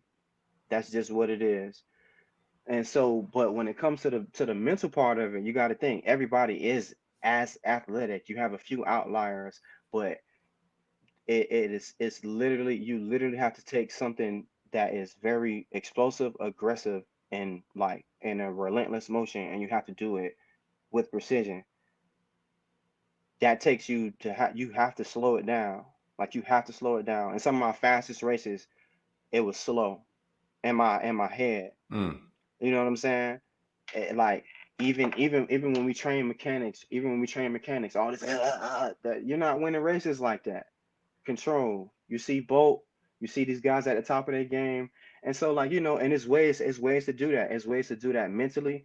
And then also you can go back in and, what I'm saying, critique your body and work on certain things, mobility and things like that, range of motion, to work on, moving efficiently and things like that. But it has to be connected here. So even when you do reps, the reps have to be precise. It's not always about what's on the clock. It's about how you do it. So, like, for me, I start off my hurdle season. Of course, I'm not running over hurdles, hauling tail. I'm not doing that starting off. I'm doing drills. I'm doing longer drills. I'm doing drills where I'm fatigued and I'm focusing on my posture. I'm focusing on where my hands and arms and everything is at. So, like, it needs hand-eye coordination. You know what I'm saying? Like, it needs, you need good hips.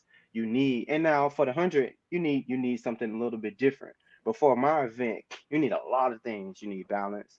You need hand-eye coordination. You need great timing. You need to be able to control your breathing. Like, it's not just, you need crazy mobility and you need crazy core control. If any of those things are off, welcome to my world where I tore an oblique muscle and then I hurt my psoas for later on in the year.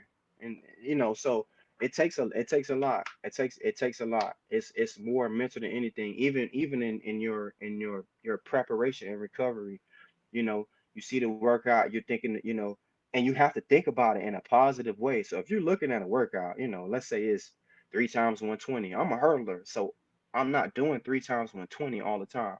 I'm doing more hurdles, and especially when we get outside.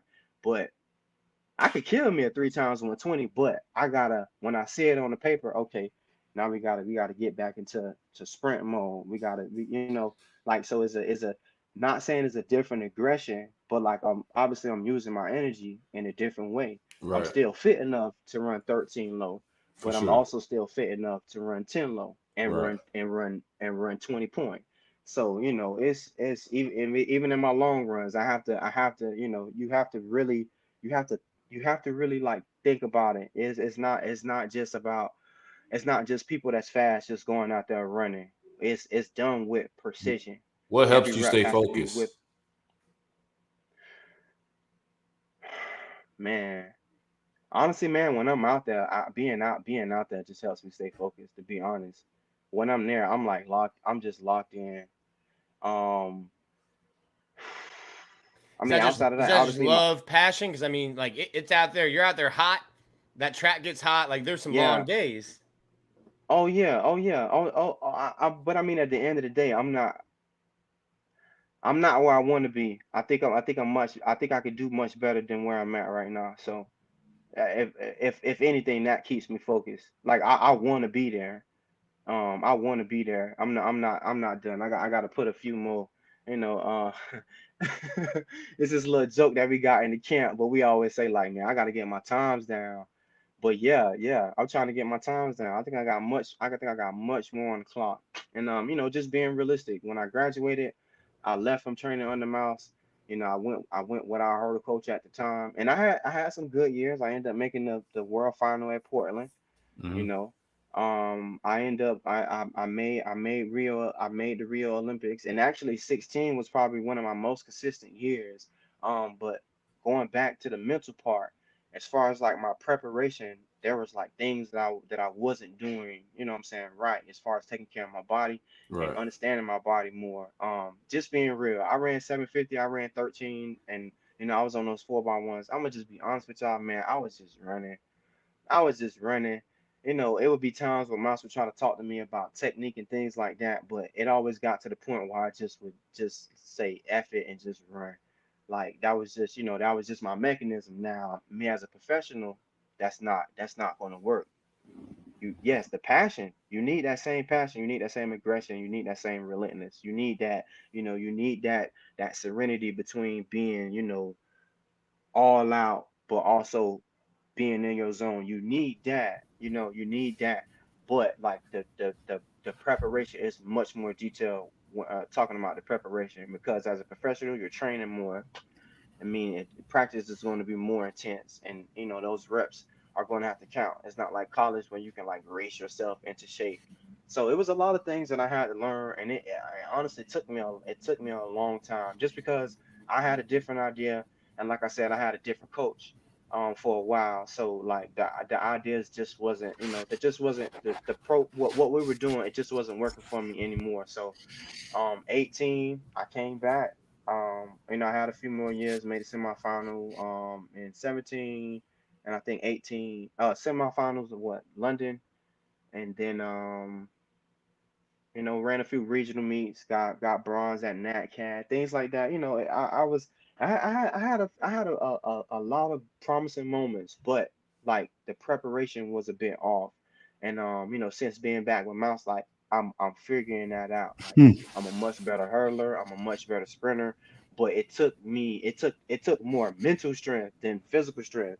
Like it took me thinking about what I was doing in a different way, you know.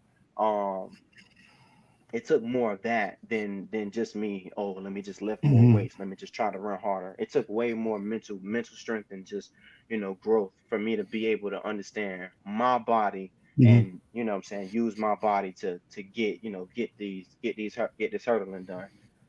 And EJ, you were back at the Olympics a few months ago, right? Or 6 months ago? Mm-hmm. Okay. Yeah, So yeah, what yeah, was yeah. how did you mentally prepare? Obviously, you were there at Rio in 2016, and then Tokyo here in Right. 2021. How did you prepare differently mentally for that? Well, I mean, going into Tokyo was it was a lot. It was a lot. I opened up 13:47 down in Miramar. And literally, the practice that I got back, again, a mental flaw. It had nothing to do with my body. It was just a mental flaw. It had to do with my body, but mentally, I didn't, I didn't, I didn't do what I needed to do, as far as, coming back from the meet, getting my body right, and preparing for the workout. I was down with my family, just, trying to see. It was, it was I don't really see my family that much. So it was a mental lapse on my end, and got back, had a hard workout, and I ended up tweaking my hamstring. And so that was literally the Monday after Miramar, after my opener. And since then, I was doing my best to just get back healthy. And then I started going into I just started like going into like fixing my body. So like I was working on my hip mobility, I was working on my thoracic mobility, my back mobility, how my arms move, things like that. I was working on a lot of different things, and that actually it got me to be able to be healthy enough to get back hurdling. So I was doing I was doing long work, but I just wasn't able to sprint all out or hurdle. And so I actually got 2.5 weeks of training hurdling. And so for me, like it had to every day had to be about precision, because if I'm running bad, I'm literally preparing myself for another injury, if weights are not right. So I had to just make sure like I had to make sure everything was on point when I got up, my routine, getting my body together, make sure I'm getting my hydration, you know going to practice, think about what I'm doing, focusing on my mechanics. Like I said, it's not all about what's on the clock. It's about doing it right. If you can do it slow, you can do it fast. If you could do it when you're tired, you could do it anytime. So pretty much, I just, me and Mouse, we kind of just went into overdrive, did our best to get ready for Tokyo. And I mean, like mentally, I was ready. I was excited. I was excited for Tokyo. Um, and it didn't end up being what I wanted to be, but I think I just tried to do too much. And again, the mental part, Mouse had a plan, and we talked about it, and from there we kind of tweaked some things. And but even now, like I said, like hindsight, if I'm what I'm doing now and how I'm training now, if I was doing that going into Tokyo, things would have been much better. And so that's just a fact for that we know, just based on what we're doing. And obviously keeping up with Grant Holloway is not easy. I'm gonna just be real with you. The man be hauling Killer. tail every day. The Yeah. man be hauling tail every day. It's almost annoying. Like, bro, I gotta warm up. But it is what it is. He come out there like bust 230s and he ready. I'm like, hey man, I need like 2-3 minutes between these. Like, so it's funny, man. It's funny. It's good. It's good training out there with him. But what was but yeah, Tokyo like? Tokyo he was you were probably in a bubble. bubble though, right? You're like you didn't even see Tokyo. You saw like the bubble. It looks Listen, amazing, man. I got that on my bucket list of listen. places I want to check out too, man. So check this out. I was able to get like some pictures. We was able to see some places, things like that. Tokyo is amazing. Even the places that we were able to see that was close to the village, very amazing, very high tech. Their economic structure is amazing. They don't have a vaccine, but everything else I think is pretty cool. Obviously, well, you might know, but like I love anime. I love martial arts. When I'm done with track and field, I'm learning Wing Chun. Please don't mess with me, because I'm breaking bones. Hey, I'm breaking bones. The warning is out there. Yeah. And so to be real, man, Rio was amazing. I was all over Rio. And I think that's the element that Tokyo didn't have, being able to see around, being able to try authentic food, being able to just, communicate and really like bond with the people. And obviously I understand it was COVID and restrictions and things like that. So, I mean, it was, I don't know how some people were able to focus. They was just locked in. I'm gonna just say that they had to be locked in before they got to Tokyo. Because I got to Tokyo, and like because I went to Rio, it kind of like threw me off a little bit. I wasn't there for that long, but it took me like a day or two to kind of like just, I was like in a little funk. I'm like I done traveled like it took me a whole day to get here, and I'm just like, it just, they had a lot going. They had the facilities, things like that. I think they did their best. It was a good experience, but at the same time, because we didn't have that social element, and like you wasn't able to really like let free and be in your groove. It almost felt like a camp, honestly, it felt like a camp. I'm gonna just be real with you. for me at least, the rooms are super small. I felt like I was like back in like ROTC camp. I'm gonna just be real with you. But yeah, take it me was. take me back to Rio then, because Rio, you've got the village. We always read these crazy stories about the village. I mean, you've got the collection of human beings that you have in an Olympic village. These are the top athletes in the world at a gigantic range of sports. Beautiful men, beautiful women. You got nothing to do after your races are done. What's going on in the Olympic Village, especially after your event is done and you got, a week or something to chill? I mean, I was with my coach. We was all over Rio just partying. So when we got done, we sight saw, and we had maybe about 4 or 5 days where we just had nothing to do. Man, we would leave the village around like maybe like 4 or 5 o'clock. We wouldn't get back till like 7 in the morning. We was having too much fun. Having too much fun. And I mean, like Brazil, it was a lot going on in Rio at the time. I think they had just won like a world Cup or something like that. So I know that something was going on, and and just everyone knew the Olympics was going on. So like everybody was just so it was just much more embracing. Like I thought I was from Brazil. I was having so much fun. Like, you know what I'm saying? Like, man, all types of food. Everybody was so nice. It was cool, man. It was cool. It was cool. It was definitely fun. And the village was amazing too. I mean, like they had like they had the shopping center and just like the common area.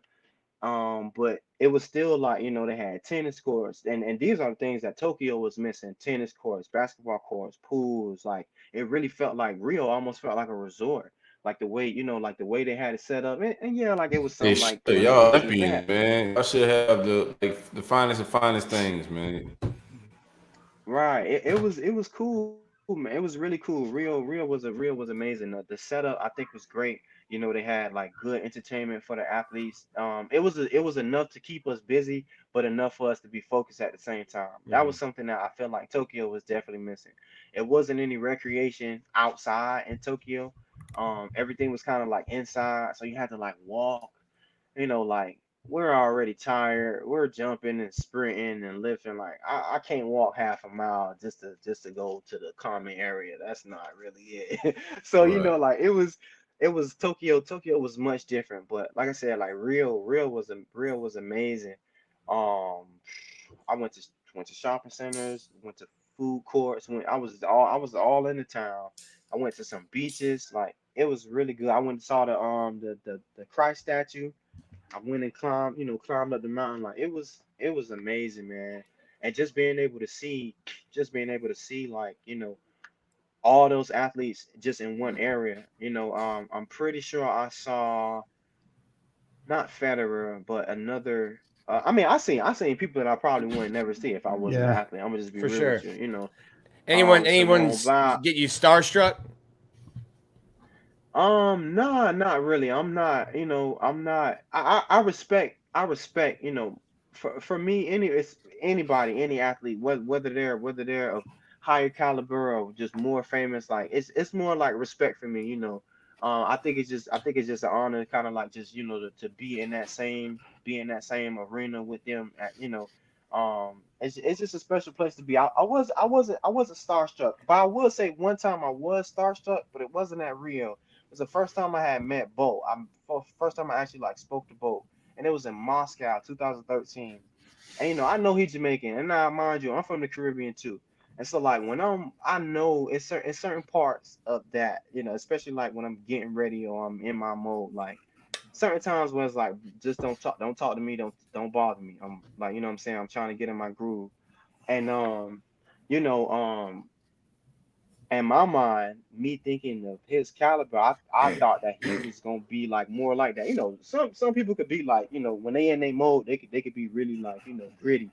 But yeah, like the first time I met him, I'm just like checking him out, and I said what's up, he said what's up to me, and yeah, like just watching the practice, watching how he move. I'm like, this dude really like just chill. He's just a regular dude. You know what I'm saying? Like he's bold, but like he's down to earth. His head ain't in the clouds, and that was really cool to see. It was cool to see because it was much different than what I thought. I was much different than what I thought. Being of his caliber, and me, and with me, I'm gonna just be real. With me training and living in the U.S., it's certain athletes that I went to school with, and and they up there now, and sometimes they act, that's another story. But track and field could be like that sometimes. They get people getting they get to a point where they just feel like they untouchable, but I ain't really like that. Anytime I was at my best, I just, I'm still me. I'm a regular dude out here. I just got a talent. I'm just exercising the talent that I was given. I'm just doing what I can do to make change for myself. Like, so but yeah, that was probably the only time that I was close to starstruck. But I mean, like I said, anybody else that I ever met, Tyson Gay, the first time I met Aries, David Oliver, and some of those people I actually, like I actually have like real relationships with. Like, I can like, hey, I could hit up David Oliver, just talk to him about whatever, track stuff, just whatever. Just so that's cool. That's cool. But yeah, I don't think I was ever starstruck. I'm not, but that if I was, it was that time. I definitely thought it was going to be different. See, I've been walking by. Like, is that Michael Phelps? That's Michael Phelps. Yeah, I would. I think Rio was his last Olympics too. Yeah, it was cool to see. Yeah, I saw Phelps. I saw Biles. I saw what's the other girl with Gabby? Douglas. Yeah, man, I saw Gabby Douglas. Yeah, I saw a lot of people, and everybody was cool. Everybody was really, everybody was. You could tell everybody was happy to be there. Tokyo wasn't so much. It was just a lot going on. Couldn't really be around you. I couldn't really be around my friends. Former Gators that compete for other countries, other sports. Just people I like. I was in my room the whole time. It was just weird. It was weird for me because I was so excited. I was happy to be there. I was, like I said, coming back from that injury and just being in shape enough to be able to get over some sticks. Like, I was happy. I was happy to be there, but like the experience, it wasn't anything close to the experience socially that I had with Rio. And you know what I'm saying? That matters. It matters because you're at a point where like you've been training all year. This is probably for most people, it's the last meet of the season.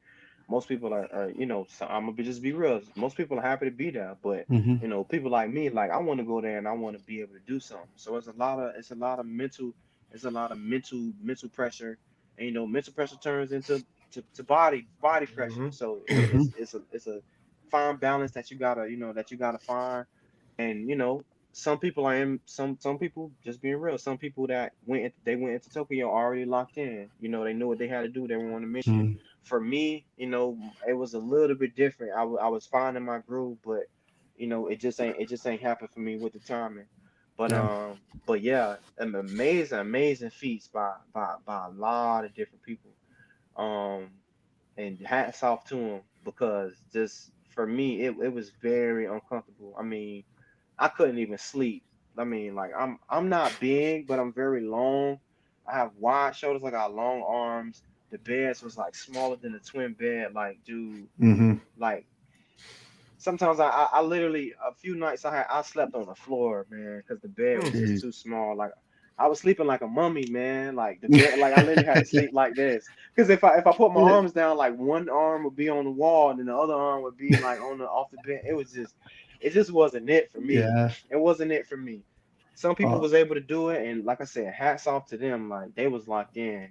Kudos, because man, sounds tough. EJ, go ahead, Nick. Do you have Paris in your crosshairs?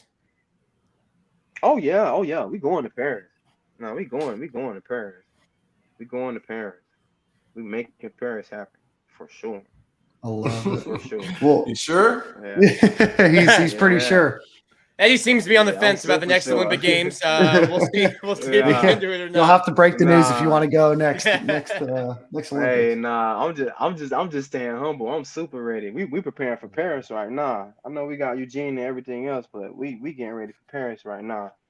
It takes a while to it takes for something that's important, something that you want to do. It's gonna take some gritting. So where I want to be at, if I get it this year, hey, we're gonna keep going. But It might take till after Paris, so we'll see how it goes. But I'm definitely at Paris for sure. Shameless. I'm just being humble. I don't want to be arrogant, but hey. No. There's a difference between cocky and confident. Yeah, sometimes you gotta talk that talk, EJ. But Yeah. real quick, shameless asks for a follow back. Follow me back, man. I'm keeping in touch with you. I like what you got going on, man. No shame. No shame. No shame at all. No shame at all. I got one non-track question. What was your go-to when you were in Gainesville? What were the spots? Off season, you got some time to yourself. I don't think he went to balls No, he didn't. No, he didn't go. He didn't go to balls, Dan. I'm sure he did. I don't think he went to your spot either, Nicholas. I got many spots. I'm trying to figure out what. Like spots, you mean like to eat or just to hang out or whatever? Eat, party, just hang, to go out at night. What you were doing? You got a night out. You're not training the next day. You got a night out to go enjoy the town. Man, we used to kill Cantina when we was in school. That was the era. Cantina. And then, so check this out. You know, I pledged Phi Beta Sigma too. So man, I was I don't know how I was able to do some of the stuff I did, boy. Mouse used to be cussing me out, boy. I used to be gone. But it was college, man. I had fun. You know, I was able to do some great things, for myself, with the team. I had a great time, but yeah, Cantina. I'm not really like a going out guy. Like for me, I'm more like, at the crib, chill back, house party, stuff like that. Like when I joined the frat, I did more of that. But when I was just, when I was just a track athlete, Cantina used to be the spot. Man, trying to figure out was another place. Missed that. Yeah, man, it ain't even there no more. That just hurt my heart. Oh. Yeah, me, everybody, my track teammates, even like my bros, we talk about that all the time. That used to be, man, it used to be movies at Cantina. Listen, may rest in the most peace, Cantina man. used to be, man, yeah. Cantina was a spot. I remember 2000 national championship. I think it was our second back to back, and then it was at Texas A&M. And we took a red eye. Back to Gainesville. We left that flight and went straight to Cantina, and we partied. Right on the way home from the airport. Sir. Just tired. Just drop us off here, boys. Bro, we was tired. The bus is on University. You're like, yo, you can stop here. They're like, you don't want us to pull around to the track? You're like, nope, you can stop right here. Leave our bags on the bus. We're going straight. We're gonna take this trophy with us, though. Yeah. Nah, some of us left our bags at the track, right in the locker room. Took it some of us were still on campus and stuff, but yeah, it was man, that was Cantina, a lot of different nights, Cantina, fun nights, yeah. Cantina. Rest in peace, Cantina, man. Rest in peace. Oh man, some great memories. Man, I went in there and spent $120 that would have cost me probably like a couple grand down in South Florida. Man, I felt like the king of the world. College town drinks. Listen, bro. Oh man, my friends come up from South Florida. Friends come up from South Florida and they order like 5-6 shots, and then they hear the price. They're like, "What? Can I get like 5-6 more?" Run that back. Yeah, run that back again. Right. Yeah. Well, it was another spot. I think it was another spot upset. What's it called? Grog? Grog House. Yeah. Is that? Still Grog, there? Yeah. I had some nights in Grog. Grog, man, the floor used to be shaking. I used to fall through the floor. It used to be sticky and shaking. The only thing that was keeping that floor together. The grace of God. Dog. The only thing keeping Grog from falling down into balls is the grace of God and 30 years of spilled sugary drinks. That's holding those candles together. Yeah, it's concrete. It's fossilized at this point because ain't no way, man. What? I used to be in there scared. I'm gonna be real. Like the first time I walked up in there, like I'm talking to my bros. I'm like, hey, bro, I'm trying to go. Like this jump. Like, go up that narrow staircase. You're like, where are we going, boys? Yeah, I wasn't feeling it. And, we pregame, so I was already like, I'm like, hey, bro, I'm already feeling it. The ground feel like it's about to bust. Like, I can't do it. I just got a few more shots and we was good after that. That's part of the thrill of grog. You don't know if it's going to be your last night if you're actually going to cave down with the building. That's insane. Yeah, grog and cantina was definitely the spots for sure. Well, EJ, my friend, we appreciate you hanging out with us for almost an hour this evening. Hey, I appreciate you having me on. Tell everybody where they can follow you on social media and keep up with your story and root for you in Paris. All right. So my Instagram and my Twitter is Lovett. So my last name LOVETTOR leave 4. So it's Lovett or leave 4. And so that's my Instagram and Twitter, and on Facebook, just EJ Lovett. I love it, man. Bro, you would have taken some NIL money back in college with that kind of branding. Yeah. Hey man, I will say this. I am upset that I wasn't able to be a part of that, but I am happy for future athletes. And I know NIL helps more than just athletes, but I think it's cool. I think it's cool. One time I think I probably spoke to Mouse about like what they get for like championships and stuff, and I was kind of hot. I'm like, man, I'll more back to back to all these titles you got, boy. You got to make it money. But I think it's cool, man. I think it's amazing. I think it's amazing. Because I mean, like for me, like one of the biggest things that helped me just get through college, I was a student athlete, but like my athletic talent, even now I see it as a window of opportunity. I ain't gonna be an athlete forever, but definitely through me being an athlete, I've been able to meet people, I've been able to make connects, I've been able to grow, as a person. It's a lot of different things that a lot of different opportunities that I was given just through me being able to use this talent. So but yeah, love it, man. Happy to be here, still working hard. More to come. I'm done. We're gonna be rooting for you, brother. Well, we appreciate it. EJ, we'll talk to you soon, my friend. Thanks for your time this evening. Yes, sir. Y'all be easy. All right, man. Hold it down. EJ Lovett, former national champion sprinter and two-time Olympian, about to make it 30. I like guests like him, bro. I ain't had to say a whole lot. Yeah.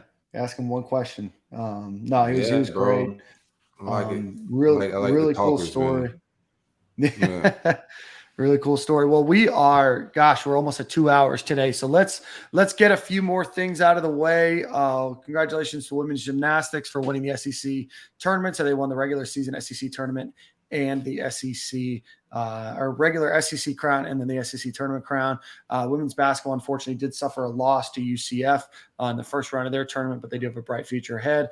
Men's basketball did beat Iona and Rick Pitino in the first round of the NIT and then did lose to Xavier in the second round. But I do want to get through a few more football things before we get to the Manscaped ad read and Nick's song of the week. Emory Jones finally announced that he would officially transfer from the University of Florida after the spring and after he does graduate. Obviously, not something that was unexpected. But any parting thoughts for Emory Jones? No, I mean, that's what I expected. I thought he came back regardless of what was reported, and no slight to Emory Jones, but I thought he was going after he graduated pretty much. I think Emory saw exactly what we saw as far as like talent wise. I didn't think it was going to be much of a competition. Once I seen the reports that AR was healthy and participating in spring 100%, it was just like the writing was on the wall for me. I don't think he ever intended on being at Florida in the fall. And I wrote that was on Gators Online. Like, listen, nothing against other schools, but like if he goes to, let's say he goes to South Carolina, you've spent 9 semesters at the University of Florida. You're 1 semester away from getting your degree. Do you want a degree from South Carolina? And you've been there for 1 semester. You go there to take 2 classes, and now your degrees for the rest of your life is from South Carolina. I think Emory was fed up with what he had been through, and and was done. And I think he told Pete Thamel the truth before the Gasparilla Bowl that he wanted to leave. And I think cooler heads prevailed. And it's like, son, you are very close from getting a degree from a top 5 public university in the country. Just stick it out, get that degree, and let's hit the transfer portal after.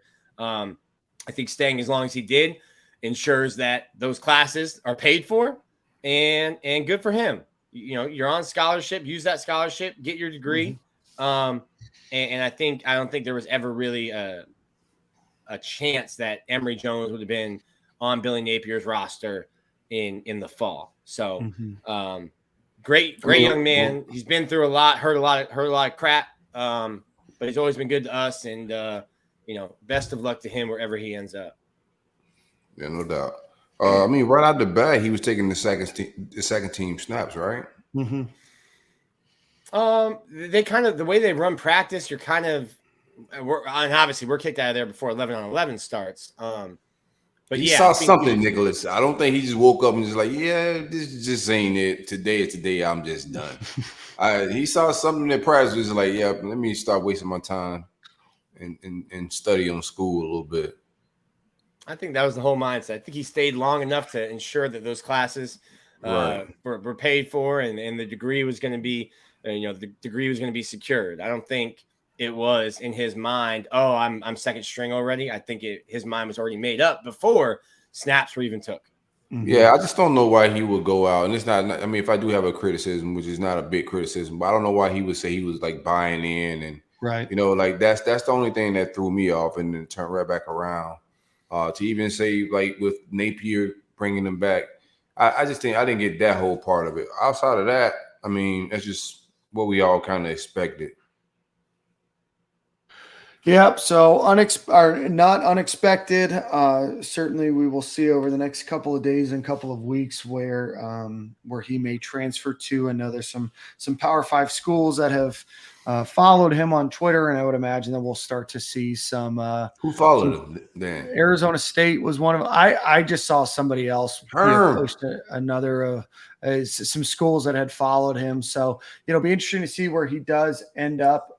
Maybe a fresh outlook, fresh opportunity, and maybe a change of scenery will be good for him. So certainly wish him the best of luck on his next location. Want to get through spring practice real quick. We can get into a little bit of recruiting too, but we can kind of save that for the next show. But Nick, break us down a little bit of practice from what you've seen in the 3 or so practices you've been to. 3 or so minutes you've seen. That's 45 minutes. So don't talk down to my 45 minutes. Give me your 15s, bro. It's really interesting. So I think a lot of people were like, why the hell do they want 50 walk-ons? And when you see the way that practice is structured, there's essentially like 2 practices going on at the same time. And, you're having, there's not really downtime. And then when they break down into stations, you're not really waiting for reps. And I think they needed more bodies to be able to run the practice that they want to run. To me, everyone's going to want to know about quarterback. There's a clear gap between Anthony Richardson and then the other 3 guys on the roster. And I think Jack Miller's fine. I think he'd be serviceable. He's your number 2. But I don't see him winning the starting job. I think this, it won't be announced, but I think this is Anthony Richardson's team. And certainly his job to lose. Now, listen, he spent more time in the training room than he did on the field last year. So you're going to have to, figure out a way to keep him healthy, get him healthy. The running backs, I thought that Montreal Johnson would be ahead just because he's been in the program. But the staff really likes Lorenzo Lingard, and they're raving about DeMarcus Bowman. Tight end, I think you're not going to see a Kyle Pitts in this offense. A lot of blocking. And the wide receiver room, I think, leaves a lot to be desired. A lot to be desired. There's guys that I just don't see the speed that you would normally, I guess, assume what Florida would have at that position. Who were they saying was running with the ones? Was it Frazier's and Weston? It's the one time we've been to one practice with the pads, and we got in we got in during one period where there was 11 on 11, and I don't know if it's a package or not. So I think another website talked about a depth chart. I wasn't comfortable from what we've seen and what I've heard from people to put out a depth chart yet. We'll have one soon, but 3 practices and the first 2 were without pads, so we weren't seeing 11 on 11. So I'll shy away from going with a depth chart. I think it's a little premature to put it out right now. Cool. Well, we'll wait for that next week. Boys, I don't know if you want to talk. There's some buzz about some recruiting from this weekend, about maybe a commit or 2 or none. None have publicly come out yet. I do expect one publicly in the not too distant future. There was another one. Emojis were sent, and that's about all we have so far. I got trust issues. Yeah, who's got trust issues? I do, like especially with emojis. Emojis don't do it for me no more. Like I need results. But there's some smoke about. I don't think I think the crystal balls be killing vibes to the prediction stuff, man. Like, and I don't want to get into like bickering about like nonsense, right? But I do think that kills the vibe sometimes. AJ Harris came out and tweeted something about a crystal ball today, but it was a lot of vibes around him. Some crystal balls went in, or some predictions on all the different on-3 rivals, 247. All the predictions was going up about him, and then nothing happened. Yeah, I think it's tough, right? People pay for access and information, and they want to get it. Certainly it's a crystal ball and not anything set in stone. I do. It don't stop everybody else, so I don't care. Right. No, but I was just going to say I do agree with you that I think it ruins moments. When there's an opportunity for somebody, especially a kid, and I'm not going to use any particular names, but when you're expecting to potentially get a commitment, from a big name, kind of out of the blue or out of nowhere, you've kind of ruined that, or now it becomes an expectation, or if there's a couple crystal balls that come in, and then it doesn't happen right away, there's disappointment, and then there's there's tweets that fly, there's things that are said that probably in no way relate to their ability to close or to get a particular person, but you put that out, a moment gets ruined. And, for a lot of these kids, they commit once and this is their only opportunity to do so. So I understand the business side of it, but I do wish that we could be a little bit more, cautious, I guess, about some of the crystal balls that are out there for sure. Especially if something might happen, soon. Man, I mean, I think the writers could do their thing, in my opinion. Like that ain't their job. Yeah. They got the information either from the kid or somebody close to the program. So whatever they do with their information is on them. Sure. And then Georgia, if they getting 5 stars, they get crystal ball all crazy, and the commit still happens. So ultimately, when I bring it up, it's just for like the kids' sake, like. That kid's moment, like let the kids have their moment type thing, but it shouldn't be preventing us from landing 5 stars. No, I agree. Nick? I think there's, and I don't really know because I don't cover recruiting. I don't know if there's pressure to get those predictions in with our site or with 247, because I think obviously the crystal ball started with 247, and we've got the RPM at on 3. I don't know if there's pressure to do that or if writers are taking that in and of themselves. But the game has changed with social media. Like it used to be a writer that covered recruiting would get in good with a family or a coach and they would break a commitment. And now with social media, that's just not the case anymore. And it's taken some time, but like right now I've always had the standpoint of, I haven't put that time in. I haven't worked to get this offer. It's not my moment. If I know before the kid announces, and a lot of these guys will have a relationship with a writer and they'll give them the quotes and like, hey, I committed to Florida and here's my quote, so your story can be ready. And then it's your as a professional to respect that, let the kid have his moment, and then file your story after they tweet it out or they put it on Instagram or whatever they choose to do. Yeah. So I agree with Corey's sentiment, both sides. It shouldn't prevent anything. It should. It certainly shouldn't prevent, kids from committing. And I hope that doesn't get in the way of doing so. I guess some discretion. No, I think we good here. I think we all right, man. Yeah, and I'm just not finna go crazy until I get a commitment. You know what I'm saying? Like the silent commits don't do nothing for me, or the emojis.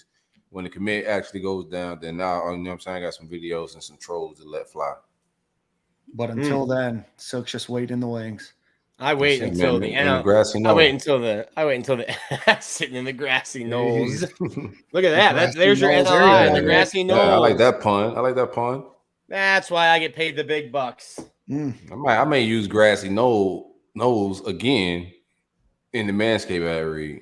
There you go. Well, why don't you take us into the Manscaped ad read then? Shout out to the grassy knolls. I was grassy. I ain't grassy no more. Ran the lawnmower and the edger and the weed eater. All those great products from the great folks at manscaped.com. The best of the best when it comes to man grooming. Be sure to use coupon code 20SG at checkout for 25% off and free shipping. 20% off, but yeah, 20%, 25% off if you made it that far. Dan will cover the other 5. Yeah, just send us the bill. And be sure to use ball deodorant. It's about to get cold again. What the hell's going on with the temperature? I don't know. It's going to rain on Thursday here. There's a cold front coming through. It was chilly this morning. It was like 51 degrees when I left. Yeah, I'm about to put my ball deodorant back up. I was about to put it out, but you put it in the cabinet for one more weekend. One more week. Nick can't hear anything. Nick can't hear anything. Nick's having all sorts of technical issues today. With that, then Nick just left. So Nick's song of the week, I guess can by go to default. Me. Yeah, by default. Yeah, I guess. What do you think Nick would have played? I feel Nick. Think he like country this week? That's the thing about Nick is he doesn't follow a particular path. Yeah. Me and you have kind of figured out a little bit. Yeah, everybody kind of knows who we are. Well then I'll go. Nick, can you hear us now? Yeah, I'm back. Okay, perfect. We were just trying to telegraph what song you might pick. So since your song of the week, Nick, take us out. We couldn't quite do it. We're not sure if it's country or it's hip hop. Yeah, like a drive-by song. Yeah, it was a wedding song, but like you could do like drive-bys to it. So that was wild. I'm going out of pocket here. But it's Wyatt Langford's walk-up song, which turned me on to a group called Molly Hatchet. Okay. So everybody getting turned on today. So it's the song's called "Flirting with Disaster" by Molly Hatchet. It is a rock song from 1978. I'll be honest with you, man. I am pumped to hear this song for the first time. I'm just over the moon to hear this song. The cover art is wild. That's kind of fly. The cover art's wild. Molly Hatchet. Man, the internet is not going to be happy. Chris Zen is going to be like, man, this is the pinnacle of music. No, so we had someone made I'm blanking on his name right now, but made a Spotify playlist. And as I'm listening to it, like in the car, I'm like, man, we did not think about how these songs would go in a playlist. Yeah. No, it flows nuts, man. Yeah, and this song is not going to help with that either. No. We did not put any production value into the order of our songs, No. But well, boys, same corner, same time next week. Yeah, absolutely. Alrighty. Well, we'll see you boys next week. Already.